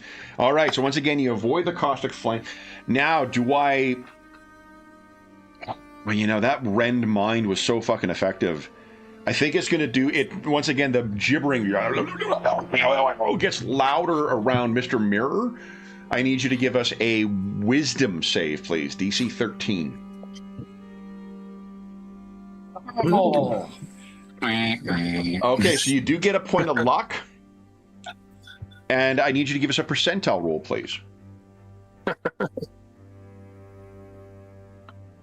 Percentile. Not rolling for weather. 43. There's a Exactly. tornado that's settling It's down. a tsunami. Yeah. That's I have to Okay. like tell myself that when I'm just playing other games. I'm not rolling weather. This is Okay. everything will be awake. Everything will be okay. So, Mr. Mirror, you begin babbling, and you are incapable of normal speech or spell casting. Oh, you know That's what? gonna He's probably also babbling in machine speech, so everybody hears this like binary. Yeah. Amazing. Otherwise, you're That's unaffected. That lasts for 1 minute, though. Mr. Mirror, what are you doing? Is Ulysses incapacitated? Ulysses is sort of standing with a 1,000-yard stare, but like not looking in a direction. He's been sort of caught as he's running in, and But he's not incapacitated. He's not incapacitated. He's paralyzed. Let me see if it's one of those like Matryoshka doll conditions that has like 30 within it. I will actually yell to you, Mr. Mirror. Give him a good punch. He is incapacitated. Yeah, paralyzed. Paralyzed. Give him a good punch. It'll knock him out of it. Really? Paralyzed includes incapacitated. Why? What were you thinking? Oh, I was just what is the help? Oh, sorry. Before we take your turn, 2 things I need from you: strength save, wisdom save, because there's the gibbering. It wasn't. I didn't start my turn in its space. You are right now starting. Remember, it moved in on you. Then it's your turn. So you have to make right. This is my turn. Yeah, this is your turn. So I need a strength save from you, DC 13. Oh, all it means your speed is halved. That's fine. And you fail to save, so you get 1 point of luck. What is the next one for? Wisdom, and that's the one that is like that Maxwell got, where you went running off down the train. That's the one that's going to be scarier. Yeah. Oh. Okay, Nice. You're good. Sorry, Dave. What were your turn? What are you taking? Pistol, rapier. So because I'm a ranged weapon master, I don't suffer disadvantage when there's a creature within 5 feet of me. Love it. If I wanted to use, and I think he's going to bank on a big shot because, but then I don't get my sneak attack. I have to feint again in order to get the sneak attack. Yes, you do. Yeah. You want to use your bonus action for that? Yeah, I will fake with my rapier and use my bonus action for the feint. Okay, let me make a wisdom save. Oh, shit. I rolled a 16. Okay, so its eyes are keeping on you as you're trying to feint. Yeah. That is a hit. Go ahead and roll damage. 7, come on. Those pistol weapons, those can explode. Oh, look at that. Yeah, it could explode. I'm excited. Okay, so that is a hit. It's still going. Do you wish to move at all? If I move, it'll get an attack of opportunity. Will, yes. So I will.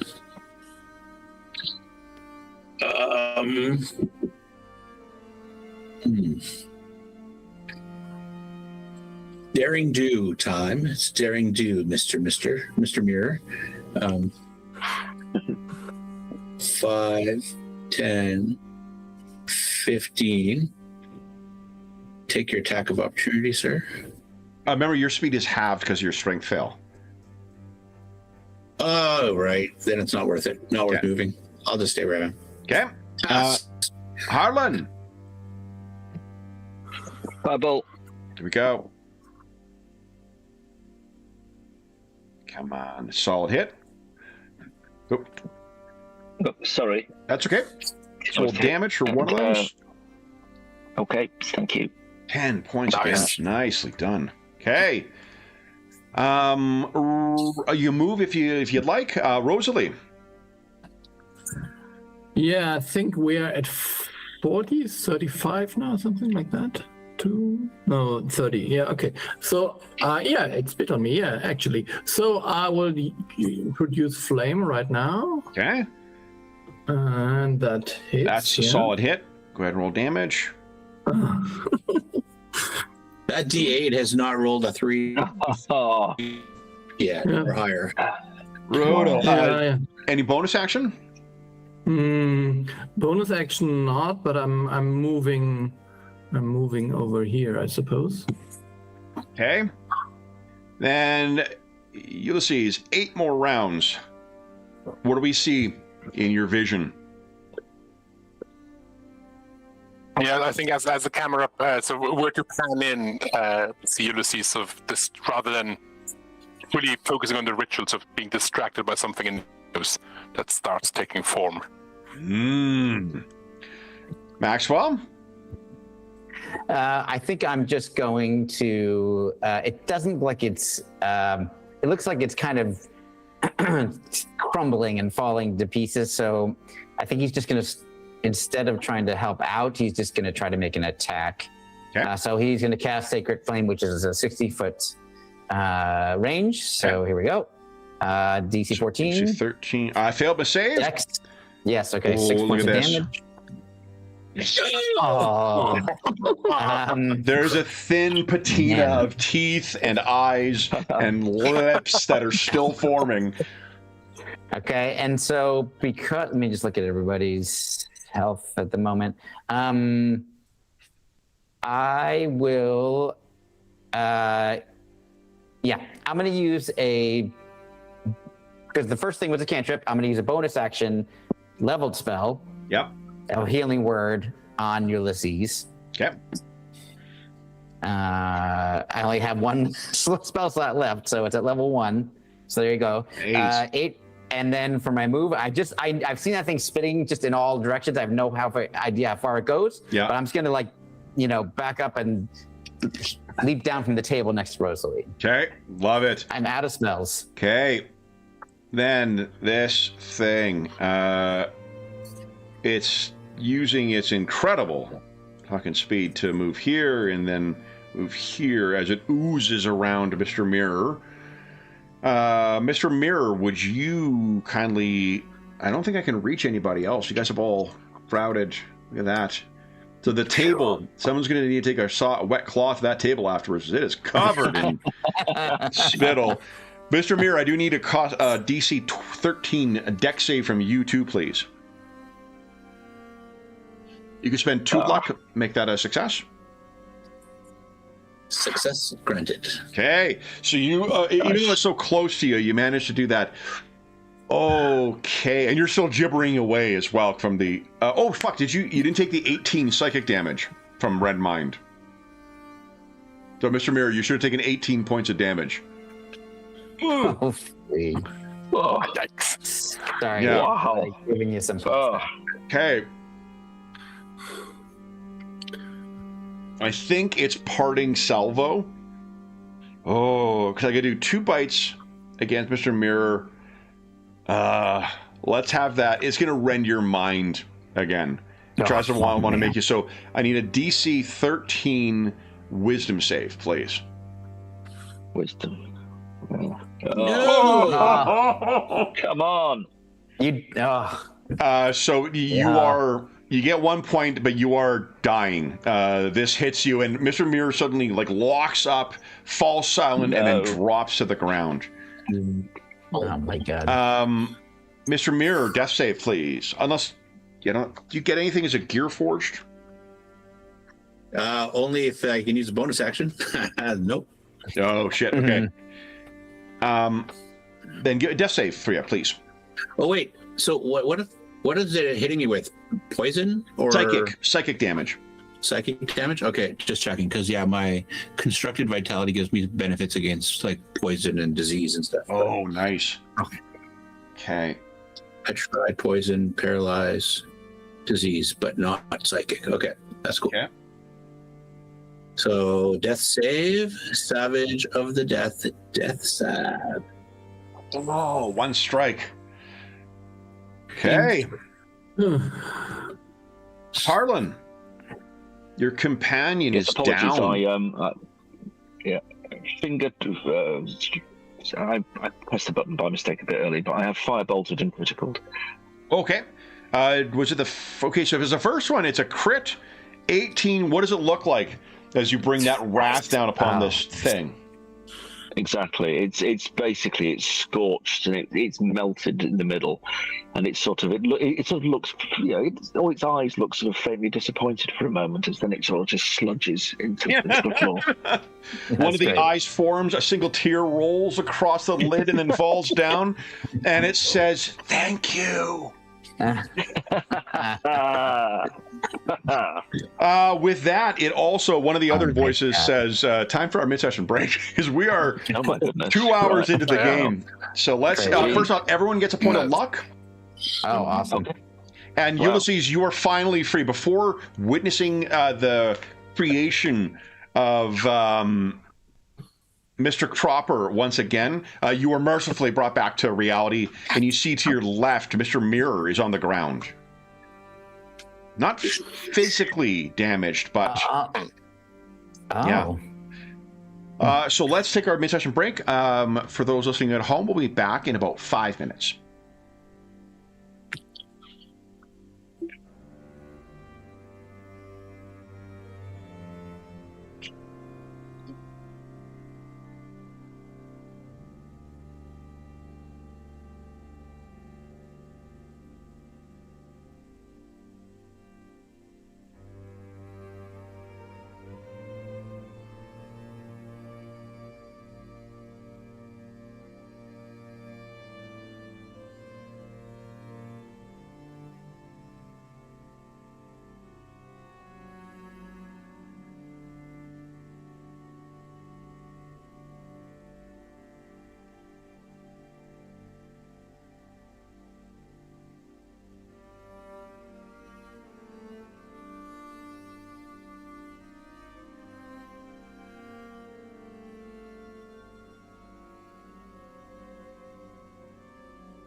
Okay, unmuted. Hey, everybody in chat.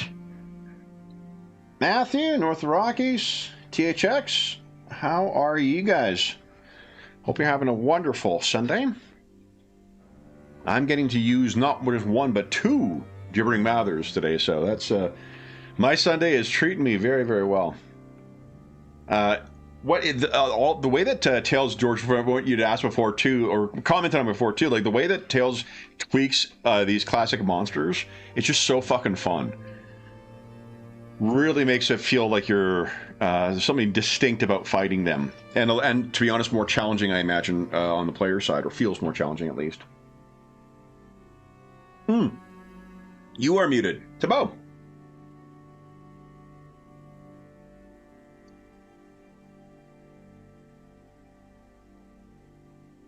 Oh, this feels like a classic callback. We haven't had this in a long time, George. My goodness. Oh, gotcha. I heard you. Okay, yeah. There we go. There we go. My mic.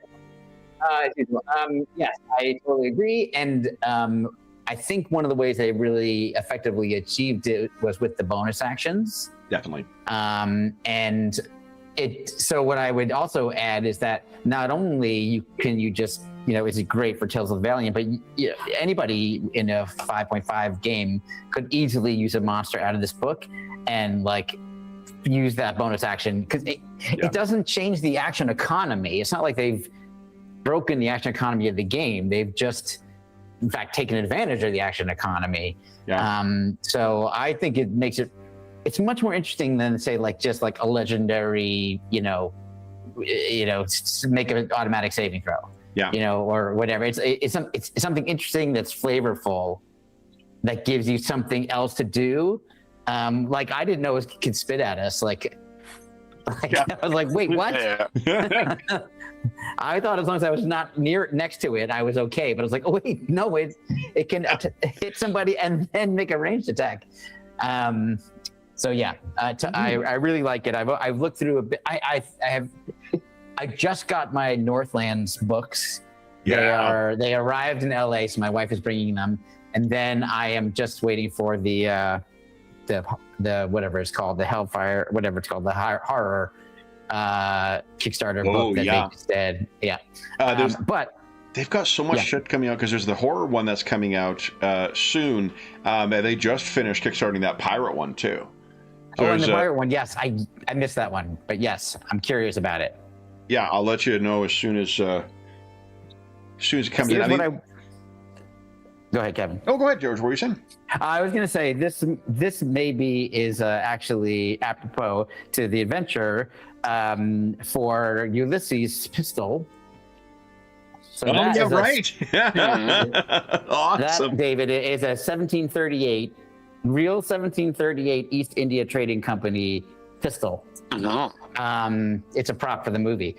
I mean, it's a real pistol, but I'm using it as a prop for the movie.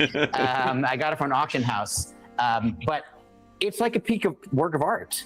Like the screws. A person I know was telling me, like, when they made things at this time period and prior, there wasn't like, oh, I have a box of screws. It was like they made screws individually for each thing they were making. So like the slot where you put the screwdriver in is not centered on any of these screws. Like, it's really interesting looking, and they put a lot of detail work even into, like, I don't know if you'll be able to see this, but like the filigree on this, exactly. Cool. And it's freaking heavy.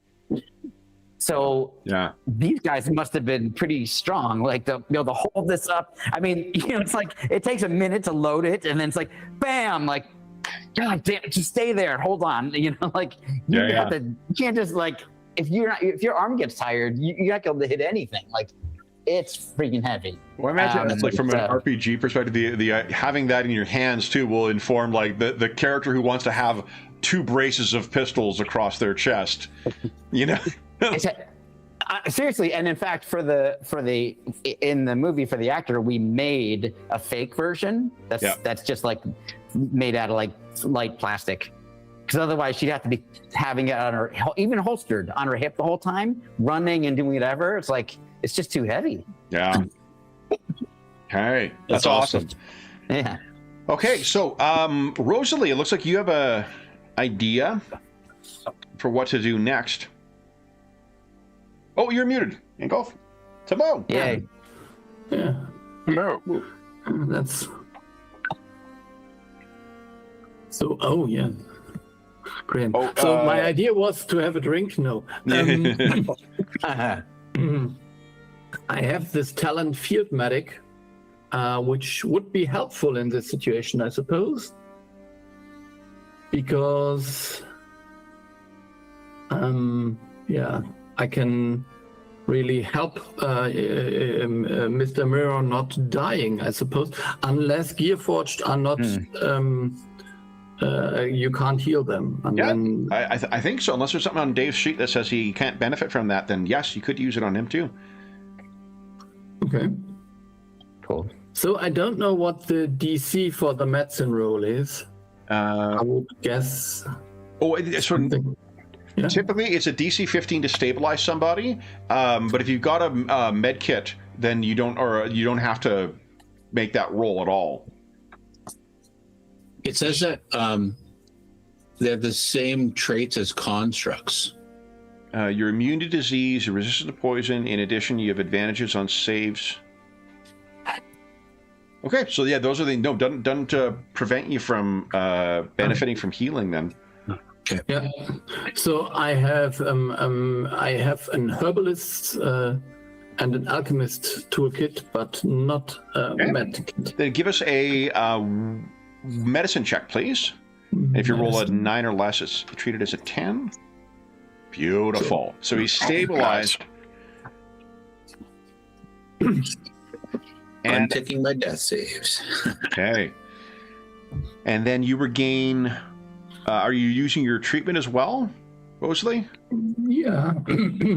As an action, you can tend to wounds and see. So that should be proficiency plus con. That should be 4, I suppose. No, it's only 3. What is Mr. Mirror's con? Oh, your PB plus their con modifier. Plus their con. So yeah. I'm sorry. My con is +1. Okay, so 3 points back. That's great. And now I'm stabilized and conscious. Yep. Okay, then I will use And upgrade quick fix. oh, great. Cool. Oh, it says Okay. I have to use a bonus action. Never mind. It's only temporary hit points. Oh. Okay. Harlan. Ulysses will help you up from the ground. Yes. And as he does, his hands will glow with this weird, it's like filaments of shadow that turn silvery at the top and of dark at the bottom, and your wounds will heal, and you can have 10 hit points back. Wow. Wow. Oh, Okay. thanks. Harlan, you're the Thank you. one with the highest passive Thank you both. perception. You can notice that there is a fairly stocky shadow in the glass pane of the door separating here and the next cabin. Some stocky looking figure with a thick neck that seems to go directly into its head is at the Okay. door, and you can see Yeah. Mr. Angry Thumbs. yeah needs to right over die. here. Well, Mm-hmm. is this time for a chat? I mean, maybe. I think it's inevitable, isn't it? It's just don't list anything. Well, the question is, what Harlan would you think may be the risk of having a conversation with him? The risk is, are we not all depleted? And I don't think though. My guess is that he wouldn't be interested in engaging with us in a combative way, because he needs information from us. I suppose so. And on a crowded train. Yeah. But I don't know. I don't know what. Then the other side, I'm being devil's advocate. Yes, Tuck, I'm telling him. So the other part of it is that what do we have to gain by talking to him? Confirmation that he's trying to kill us. We already have that. I feel like I'm pretty confident about that part, but not yet. I think he's waiting. I think he wants to, my guess is he wants to see where we go. Once he knows once he gets a certain amount of information, he'll then get rid of us. That's my theory. He's just wearing us down at the moment. He knows we can defeat those things. He does. Can they? Do any of you know if and possibly Harlan, you might be the one who's most likely to know the answer to this. Can these creatures that Mr. Cropper is? Can he call forth these mouthers? It's the type of thing, Ulysses, you would know that he individually, not likely. Okay, so two things. One, it's something that certainly Lord Thornborn would be capable of, or applying, trapped things and unleashing it. If the question is whether a war devil can do that, then why don't you give us an Arcana check for those who are trained in Arcana? I look pensively for a moment. I'm not even gonna roll. Harlan has a disturbing level of insight, or perhaps just an extensive, I'll leave it to you whether it's disturbing, level of insight into the hierarchy of the infernal realms and the population. So, Brother Ulysses, maybe it's a matter of like because of your recent reliving of that experience, that your mind is not willing to explore those areas where you may remember that stuff.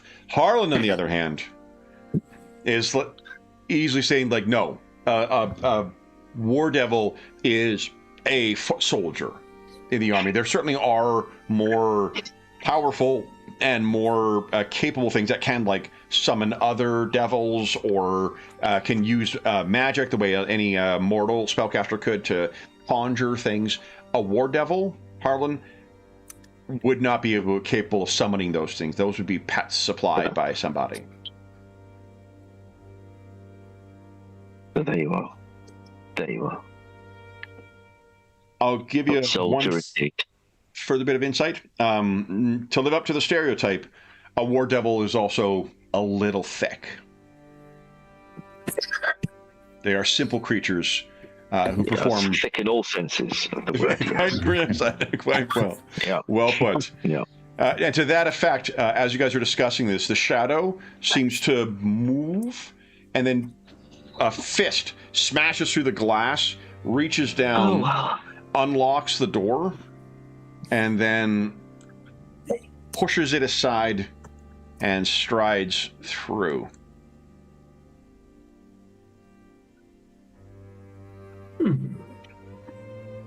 He steps through, brushes the bit of glass off of his cuff, adjusts his jacket and kind of cracks his neck. You guys have an opportunity to do something if you'd like. He's taking his sweet time. I'll stand up, Harlan. get my weapons. Okay. Where did he enter from, Kevin? Sorry. He's on the right. He's Where on the the other token side. is. Oh, I see. Okay. west. I wasn't zoomed out enough. Sorry. Got it. Now I see. Okay, cool. Then I'm happy where I am. As far as I can be away. In your direction, Harlan. You was warned.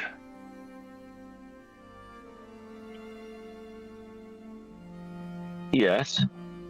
And You didn't listen. And he takes a smooth action to begin striding. no, Mr. Cropper, that's entirely inaccurate. We did listen. Of course we listened. He's very slowly striding towards us. So you can feel free. Anyone else can, if you wish to do or say anything. I would, and then I would go here. So Okay. I think We're we sort should of scattering across the train. Yeah. Yeah. I think this is the moment, isn't it? I don't think we're going to be messing around anymore. So everyone's got their weapons up. He stops where he is, looks at each of you, He swallows hard, and you think you can see in his flesh there is little spines of dull iron that push themselves through his skin, leaving a vicious and stinking with sulfuric odor where his things have, and he brings his hand up, and as he brings it to a close, there is this massive dull black iron halberd that forms. Right. Harlan, you know precisely that is something forged in the pits of Dis. It is a devilish weapon.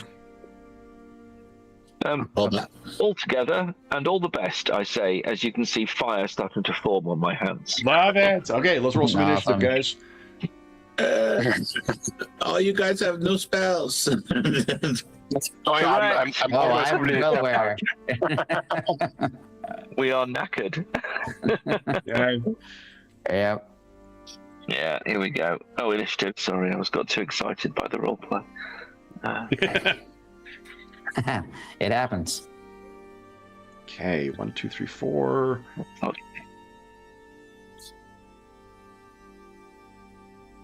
Who am I missing here? Rosalie. Did you roll initiative? Oh, no, somehow I missed that. I'm sorry. Okay. Yeah, no problem. I was just wanting to go last, maybe. I don't know. Right. Okay. And Yeah, only Harlan was. all right. Max, perhaps unsurprisingly. Yes. Well, man, I am really limited in what I can do, so I will draw my rapier as an interaction as I move a little bit closer. Where is he? There he is. Because I think I'm going to go there. I think then I can reach him. Let me see. Quickly try that. 75, and I think it's 90, I think, for Ray of Frost, but let me double check.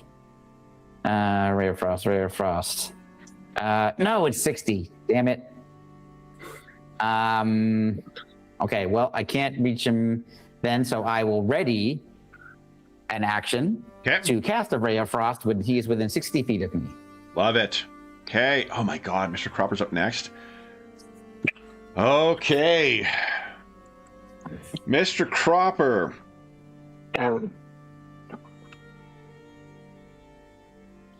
Will.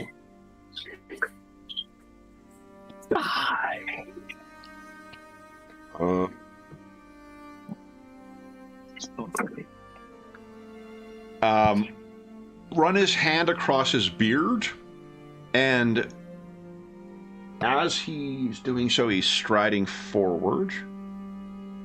Sadly, he is a little faster than Speedy.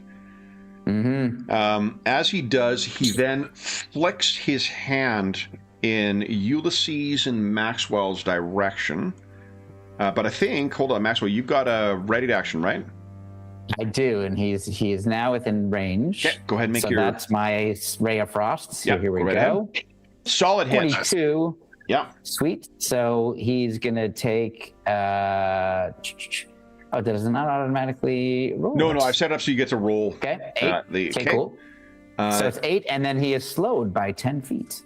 So what you find is, as it hits him, he does not seem as impacted by that cold. That's what you thought. Interesting. Okay. Okay. Blue does slowed. Does he ignore the speed, the slowdown then as well? No, he's impacted by that. Okay. Yeah, there's a little rime of frost that has formed on him. Then I need to make 2 attack rolls here. Let's see. We've got so against Ulysses, a 4. I take it does not hit.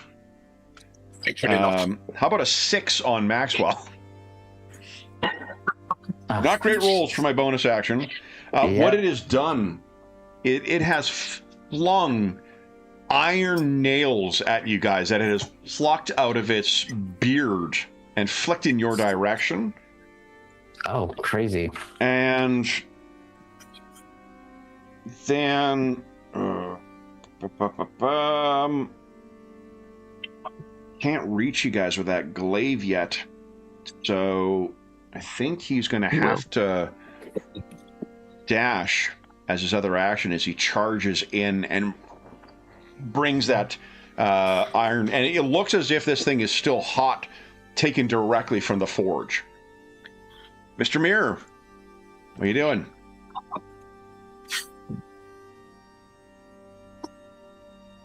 Okay, I need a wisdom save. Okay, nat 1, I failed.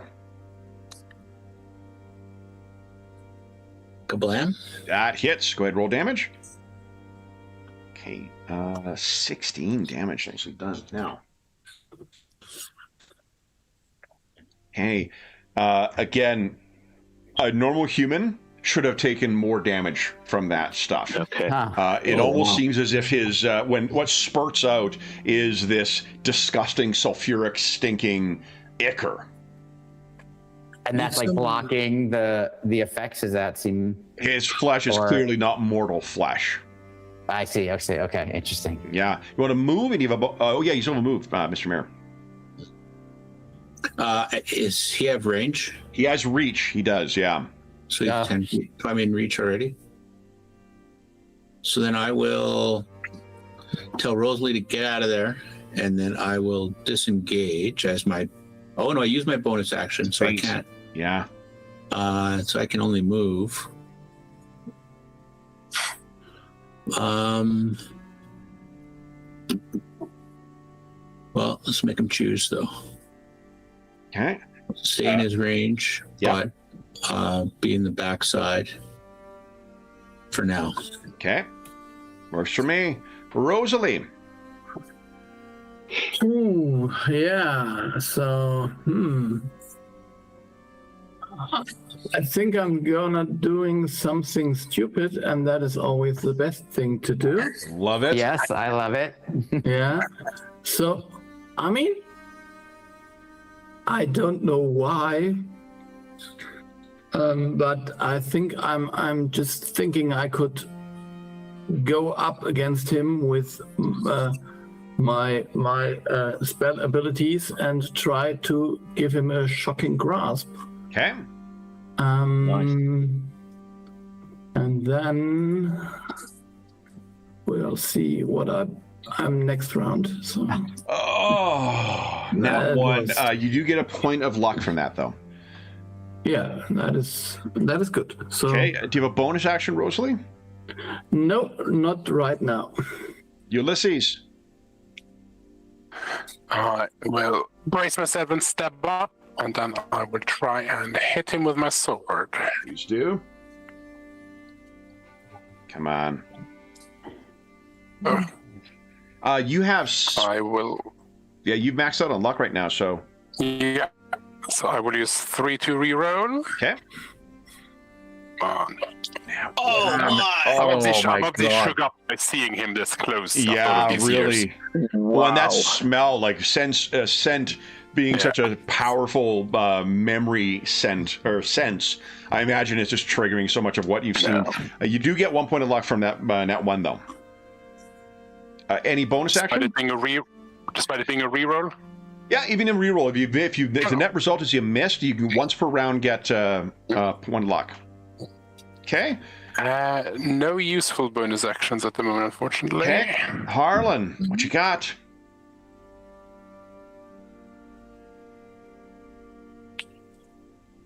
Nice. Mm-hmm. Nice. That does full damage.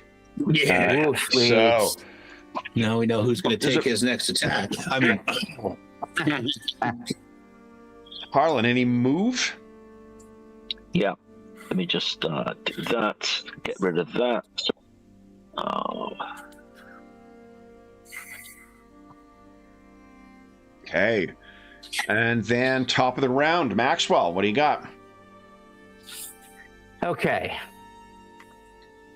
Here's what I'm going to do this time. Come to me. Does it have to be adjacent? Yeah, I think this makes logical sense. I'm going to move up to Ulysses right here. Okay. We can talk about later whether I can do this at a distance or at to be adjacent, but it doesn't matter. I'll move up here. I'm going to use my prescience ability, which allows me to see snippets into the future. So I say, Ulysses, he's about to attack you here. He's going to dodge there. And taking the help action. And by doing so, the target of your aid can roll one additional d20, choosing which of the 3 results to use. Very cool. Ooh. You have super advantage. Exactly. Excellent. So is that an action or a bonus action? It counts as an action. Okay. Do you have a bonus action you wish to use? I wish I did, but no, not right now. Mr. Cropper's turn. That was help? Correct. Help is normally not quite as good. That's an ability that Maxwell's got as prescient. Yes, okay, exactly. now where is it here? How long does a slow last for Ray of Frost? Just until the start of my turn, so now it's over. Okay. All right. Yeah. So Mr. Cropper, having shaken that off, first we'll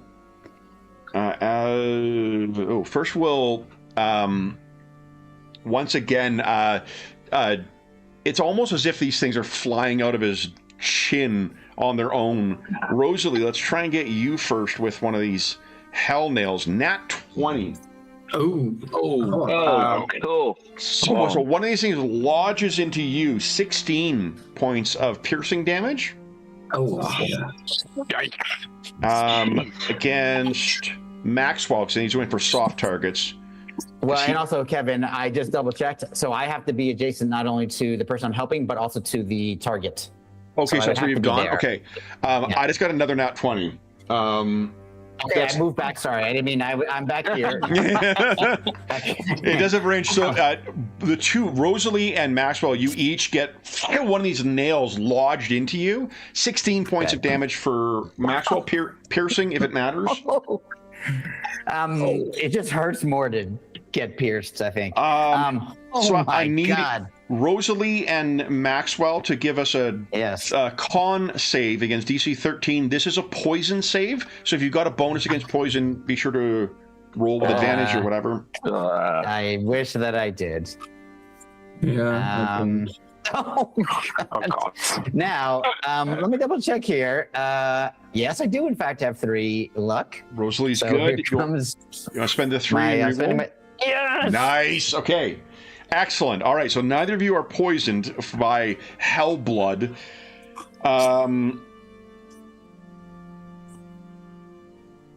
Which means I can't use my enhance pain bonus action.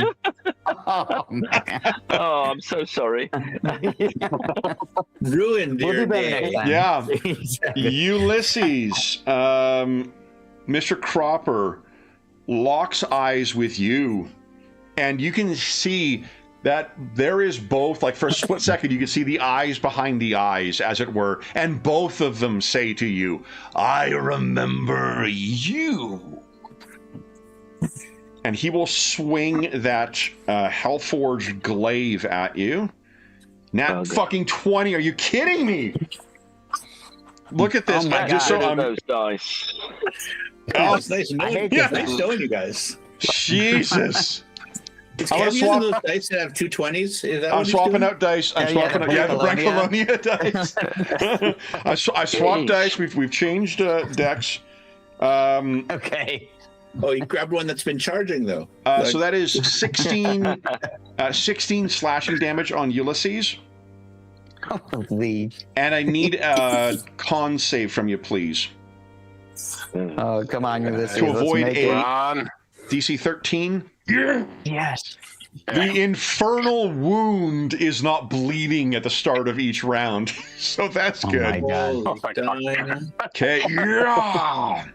Then that is sadly the end of Mr. Cropper's turn.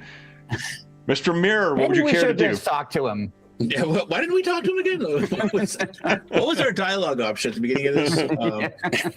So Mr. Mirror is going to shoot at him because he's in melee with people.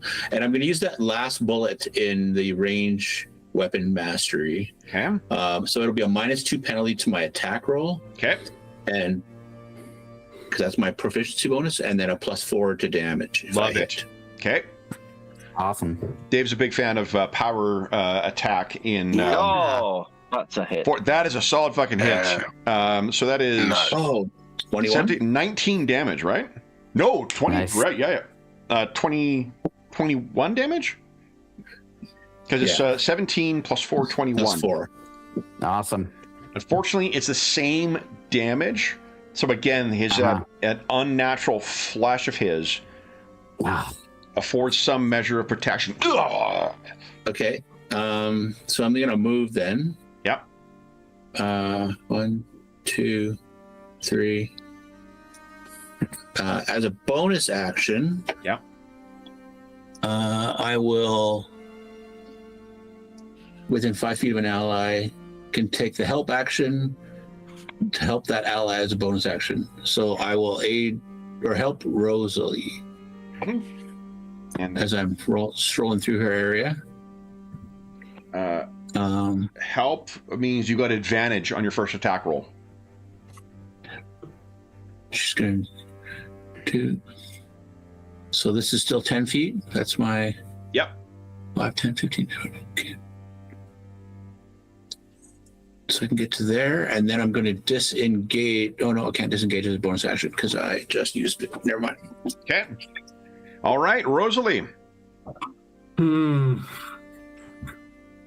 Yeah, I mean, maybe I'm not alive next round, but then again...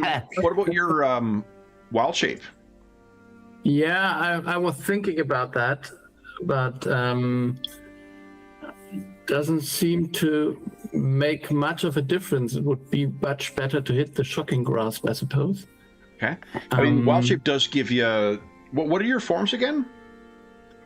Weasel and owl. I mean, with an owl, I could fly away. Save yourself.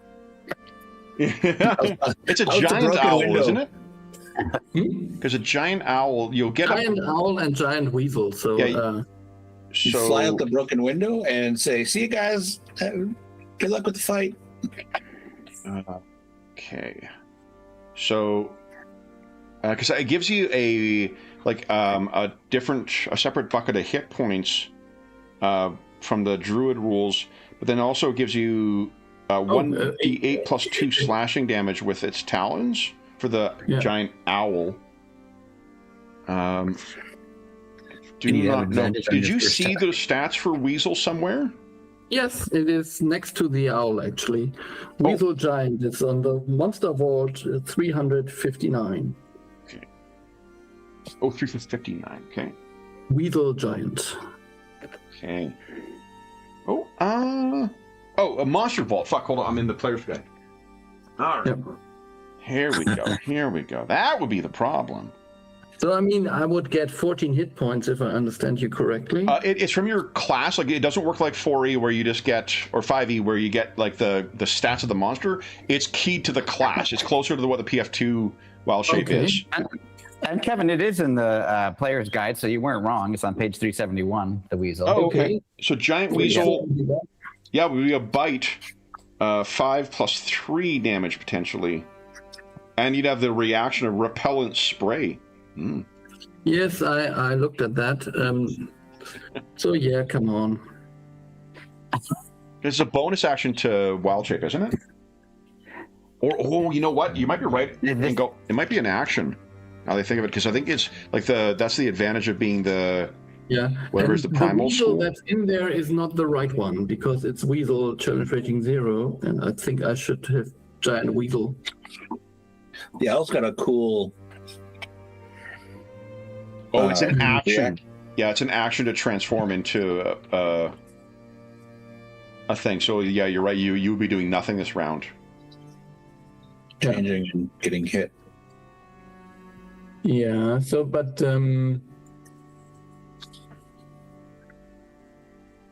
I mean, I could. Wild perfume. I don't think that right now. This doesn't seem like something I could really do sensibly. I just Disengage. Yeah. So, did he use these attacks of opportunity? They are not reactions, so you can have as many as. No, they are reactions. Well, once you used one, you're out. Yeah. So but he didn't use his reaction this round. Yeah, already? Mr. Mirror stayed in range. Okay. Yeah. Okay. But then it's only leaving range that this happens. Yeah. Yeah. Okay. Yeah, but then I could move out one, so I'm happy I'm using Shocking Grasp. Come on. Okay, here it comes. Make this. Now's a nat 20. Here it comes. There you go. Nice hit. Roll damage. Yes, Do not be a okay. 2 or a 1. Fuck you. Oh, you gotta be kidding me. Yeah. Roll 20's trying to kill us all. I will say that does remind me of something in the Cosmic RPG that I noticed that I thought was really cool, which is that you can apply your advantage Yeah. to your damage either roll. your attack or your damage. Yeah. That's pretty cool. Yeah. Yeah. So he now loses his reactions, so you could now move away without triggering an attack of opportunity. Oh. Right. Shocking Grasp. Yeah, can't take reactions. That's awesome. Oh, that's cool. Okay. Then I would move, I think, as far as I can go, get away. Okay. You're on your own. All right, then it is Brother Ulysses. I'm so glad I'm still on 1 hit point and wasn't downed. I will, inspired by my brother, I will grip my sword and I would say, I was there at your inception, I will be there at your end. And then I will try and hit him really hard with my super advantage. Okay, here Awesome. it comes. Come on. Let's see. Yes. That's a hit for sure, but let's fish for that nat 20. I could roll the extra D20 for see if I get it. Hell yeah. Come on. Okay, that's a solid hit. Go ahead and roll damage. 7 slashing. Okay, so again, an And then unnatural for my flush. bonus action, I would like to trigger the disarm option of my longsword to get rid of his hellblade. Excellent. So what you actually have to do is you have to make a second attack as a bonus action. Mhm. Come on. Fantastic. Okay, and then so target's choice. His strength is better, and it's a 13, I think. 8 plus your proficiency plus your strength. What's your strength actually? 3. That was a +3. So 3. So yeah, it's DC 13. yes, it'd be 13. Okay. Yeah. And I failed. I rolled a 7. That is, you knock the Hellforged glaive out of his hand, drops to the ground, and it kind of dissipates. He looks at you furious. Harlan. Mm.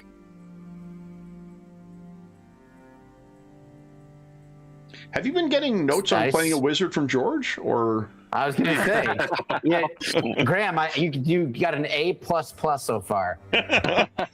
Once again, this is devastatingly effective against him. Look at this. Boom! Nice. Oh. That's awesome. So All that's my right. last spell slot. Then it is Maxwell's turn. Unless Harlan Okay. wishes to move. Oh, sorry. Yeah, you want to move, Harlan? Oh, yeah. It won't affect what you're doing. I'm going to just try to come around to here. Okay, cool. All right, so because I know that he's not seeming to be able to react to anybody's movement, I'm going to move back. Oh, maybe to get up on the table again. And from there, at that range, I will use an action to cast Sacred Flame. Here's DC. There we go. DC 14 dex save, Dex is crappy a plus damage. 2. That's an 11. I missed. Okay, it's only 3 damage, but radiant if it matters. But it is radiant damage. Let me double check here. No, that scours across his... Nice. Fantastic. And then I do not have a bonus action to take right now, but I'm happy to be this far away. So Okay. I'm done. Then I would ask Mr. Mirror and Ulysses, would you care to take an attack of opportunity? Oh. Because he's about to move out of your range. Oh.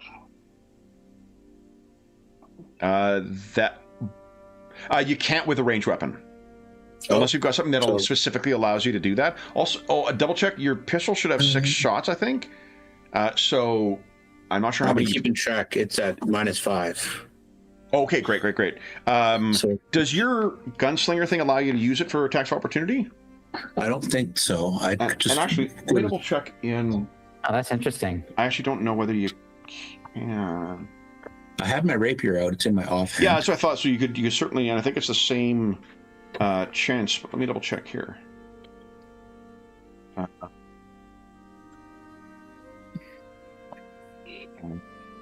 Well, there are opportunity attacks. One melee attack. Yeah, it has to be melee. Unless you've got a talent that provides otherwise. Okay. Yeah, there's a couple of exceptions to the rule, but you'd have to have the specific. Yeah. So both of those are hits. Guys, go ahead and roll damage. So that's 4. I think I had my sneak attack on. Oh, that's okay. I don't think it counts. I can only do it once per round. Look at this, guys. This is the bloodied state he is in when he does what he's about to do. So he moves here, shoves through the 2 of you. You then both get hits on him as he races to the window there. Smashes through it and throws himself from the moving train rather than suffer defeat at your hands. And his staff or whatever, his halberd. Love it. It vanished when Ulysses knocked it out of his hands. It was disarmed. Then he got shocked, and then he got some other shit happen to him. And rather than suffer defeat, he has thrown himself from the train. That's awesome, guys. I love that. What is the closing scene for today's session? The sound of the wind whipping outside, the rattle of the train upon the tracks is even louder. Maybe we all kind of rush up to the broken out window and are kind of peering out with the jagged glass, we're looking at us. The camera's looking at us, and we're looking through the jagged glass, and then we cut to below, and there's a cliff on the side of the train, and we just cannot see what happened to him, where he went to. Damn, he's gonna come back with a metal arm. Exactly. And then the train rounds a bend. I would just like to cast Cure Wounds on Ulysses. Okay. Thank you. Yeah. So it's I don't know. We need to be more careful. I'm running out of spells. I'm out of spells. Way ahead of you. I'm already out. Yeah. But we sent off that creature, that fiend. So all in all, I believe we did well. Everyone gets a point of luck as well. Time will tell. Ooh, which means Harlan, give us a 1d4 roll. Okie doke.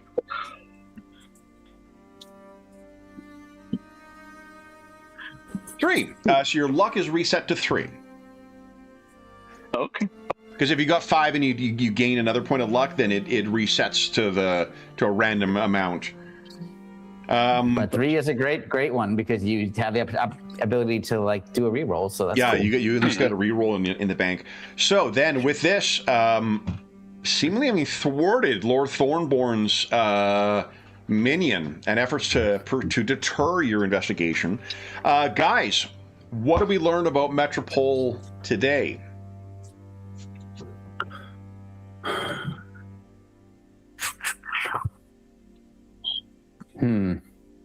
a I mean, single session unrelenting.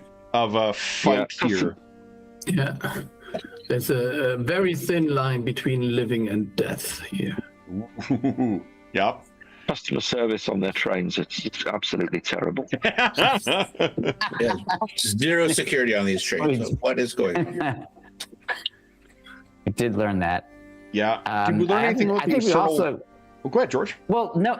Well, not. You know, to me, it seemed like that made a lot of noise. All the things that just happened, and yet nobody came to our aid. So I think people are like doing their own thing, and they're like, doesn't involve me. I don't know what that is. Doesn't sound good. I'm not getting closer. Okay. I think people are locked into their own worlds, and like, you know, there's a separation. Okay. Anything else we learned about Metropole? I think the past always catches up with you. Oh, yeah. Ulysses has now encountered Nolan Crowell again and Mr. Cropper again. Well, that's Before they had left them all behind. Yeah. That's cool. Do bad things come in threes in Metropole, I wonder? Oh no. Ooh. We'll find out next time. Harlan, did we learn anything about Metropole from your perspective? Only that our adversaries are, as has been said, unrelenting and seem very, very capable of tracking us down.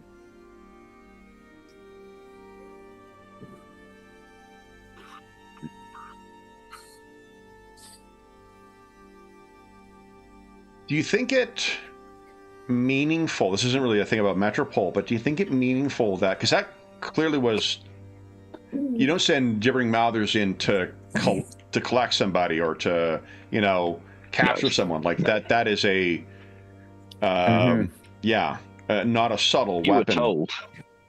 You were told. Yeah. Yeah. So is it consequential where this occurred? It was not, they clearly could have attacked you in Metropole and yet elected not to. Could have waited till you got there and attacked you there. It's almost like the halfway point is where this occurred. Yeah. Yeah, the farthest point from civilization, and both civilizations on either side of the route. Yeah. But that also means that Thornborn's got huge reach. I think that's true. Unless he's on the train, his power has like extended reach. It would not surprise me if that was true, Dave. Or Mr. Mirror, I should say. For the power that he seems to be able to wield on a whim seems to be incredible. And so to even act at this distance does not surprise me. Perhaps through his minion, but either way, he does have great reach, as you say. So I put down Thornborn has extensive reach as something we learned. Except on Thursdays. Do we think that's the last we see of Mr. Cropper? Absolutely not. No way. That's why I did that shot, Kevin. We didn't see what happened to him. Okay. Then, guys, that brings us to the end of our session. So, for those... Oh, a quick answer to... Sorry, Matthew, thank you very much for your super chat, too. Kev, why do you allow people to join monetarily to your channel? I don't have membership set up. So, like, if it is set up and you're able to become a quote-unquote member, that's not something I've set up. That's something that YouTube has pushed through. YouTube does that periodically with their monetization bullshit. We did not used to run ads on the channel for years, and then YouTube set it up so that you either set them up yourself or they'll set it up for you. So the reason you only see pre-video things, one in the middle and one at the end, is because that's the way we set it up to be the least disruptive for viewers. If there is an option for you to become a channel member, I don't have anything set up on that end. So if it is accessible, that is something YouTube has pushed through without confirming and without any input from us.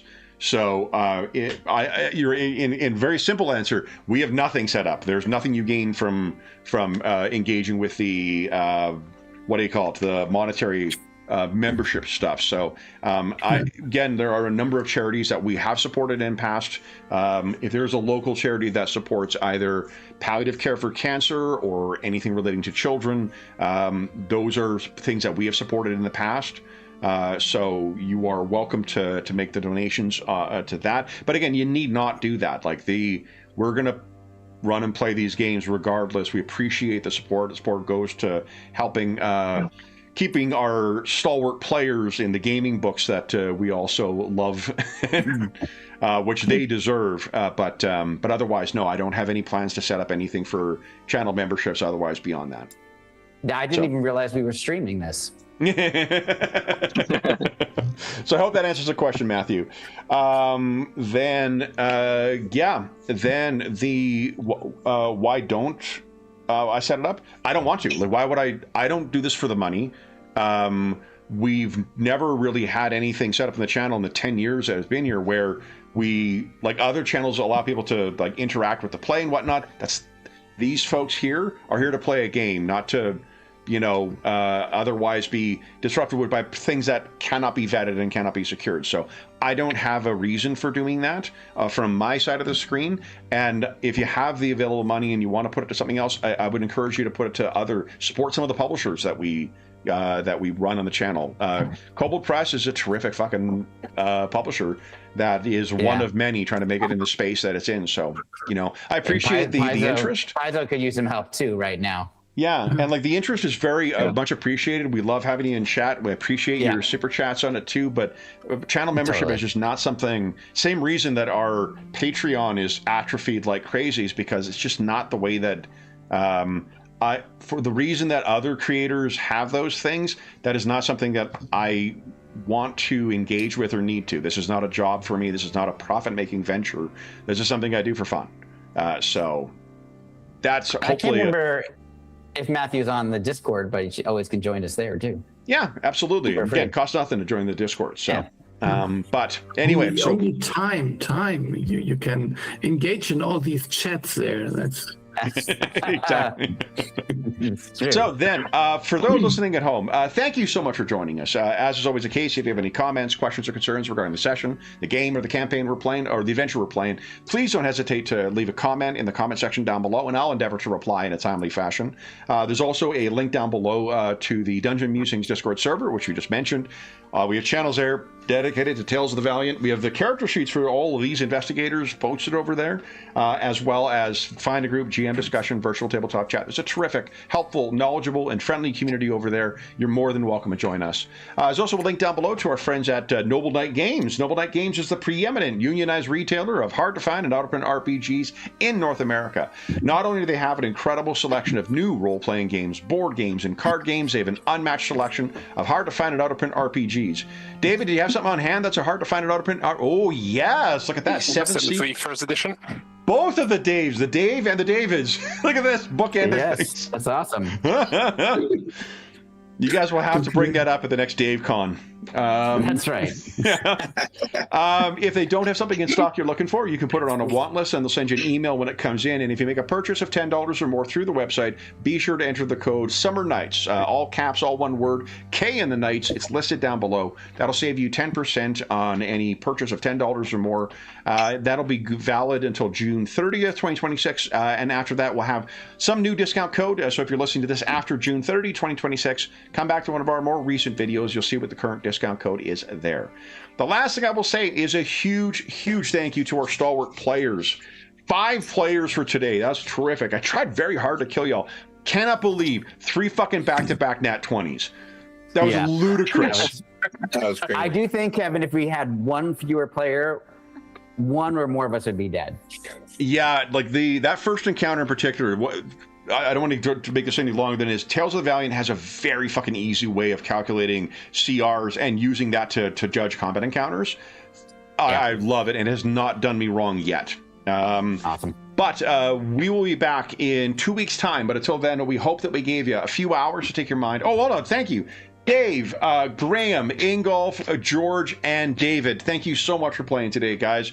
This was a lot of fun to run. And for those listening at home, we'll be back in 2 weeks' time. But until then, we hope that we gave you a few hours to take your mind off the troubles of our world and think about the troubles that our investigators are encountering as they're simply trying to track down a missing bit of cutlery.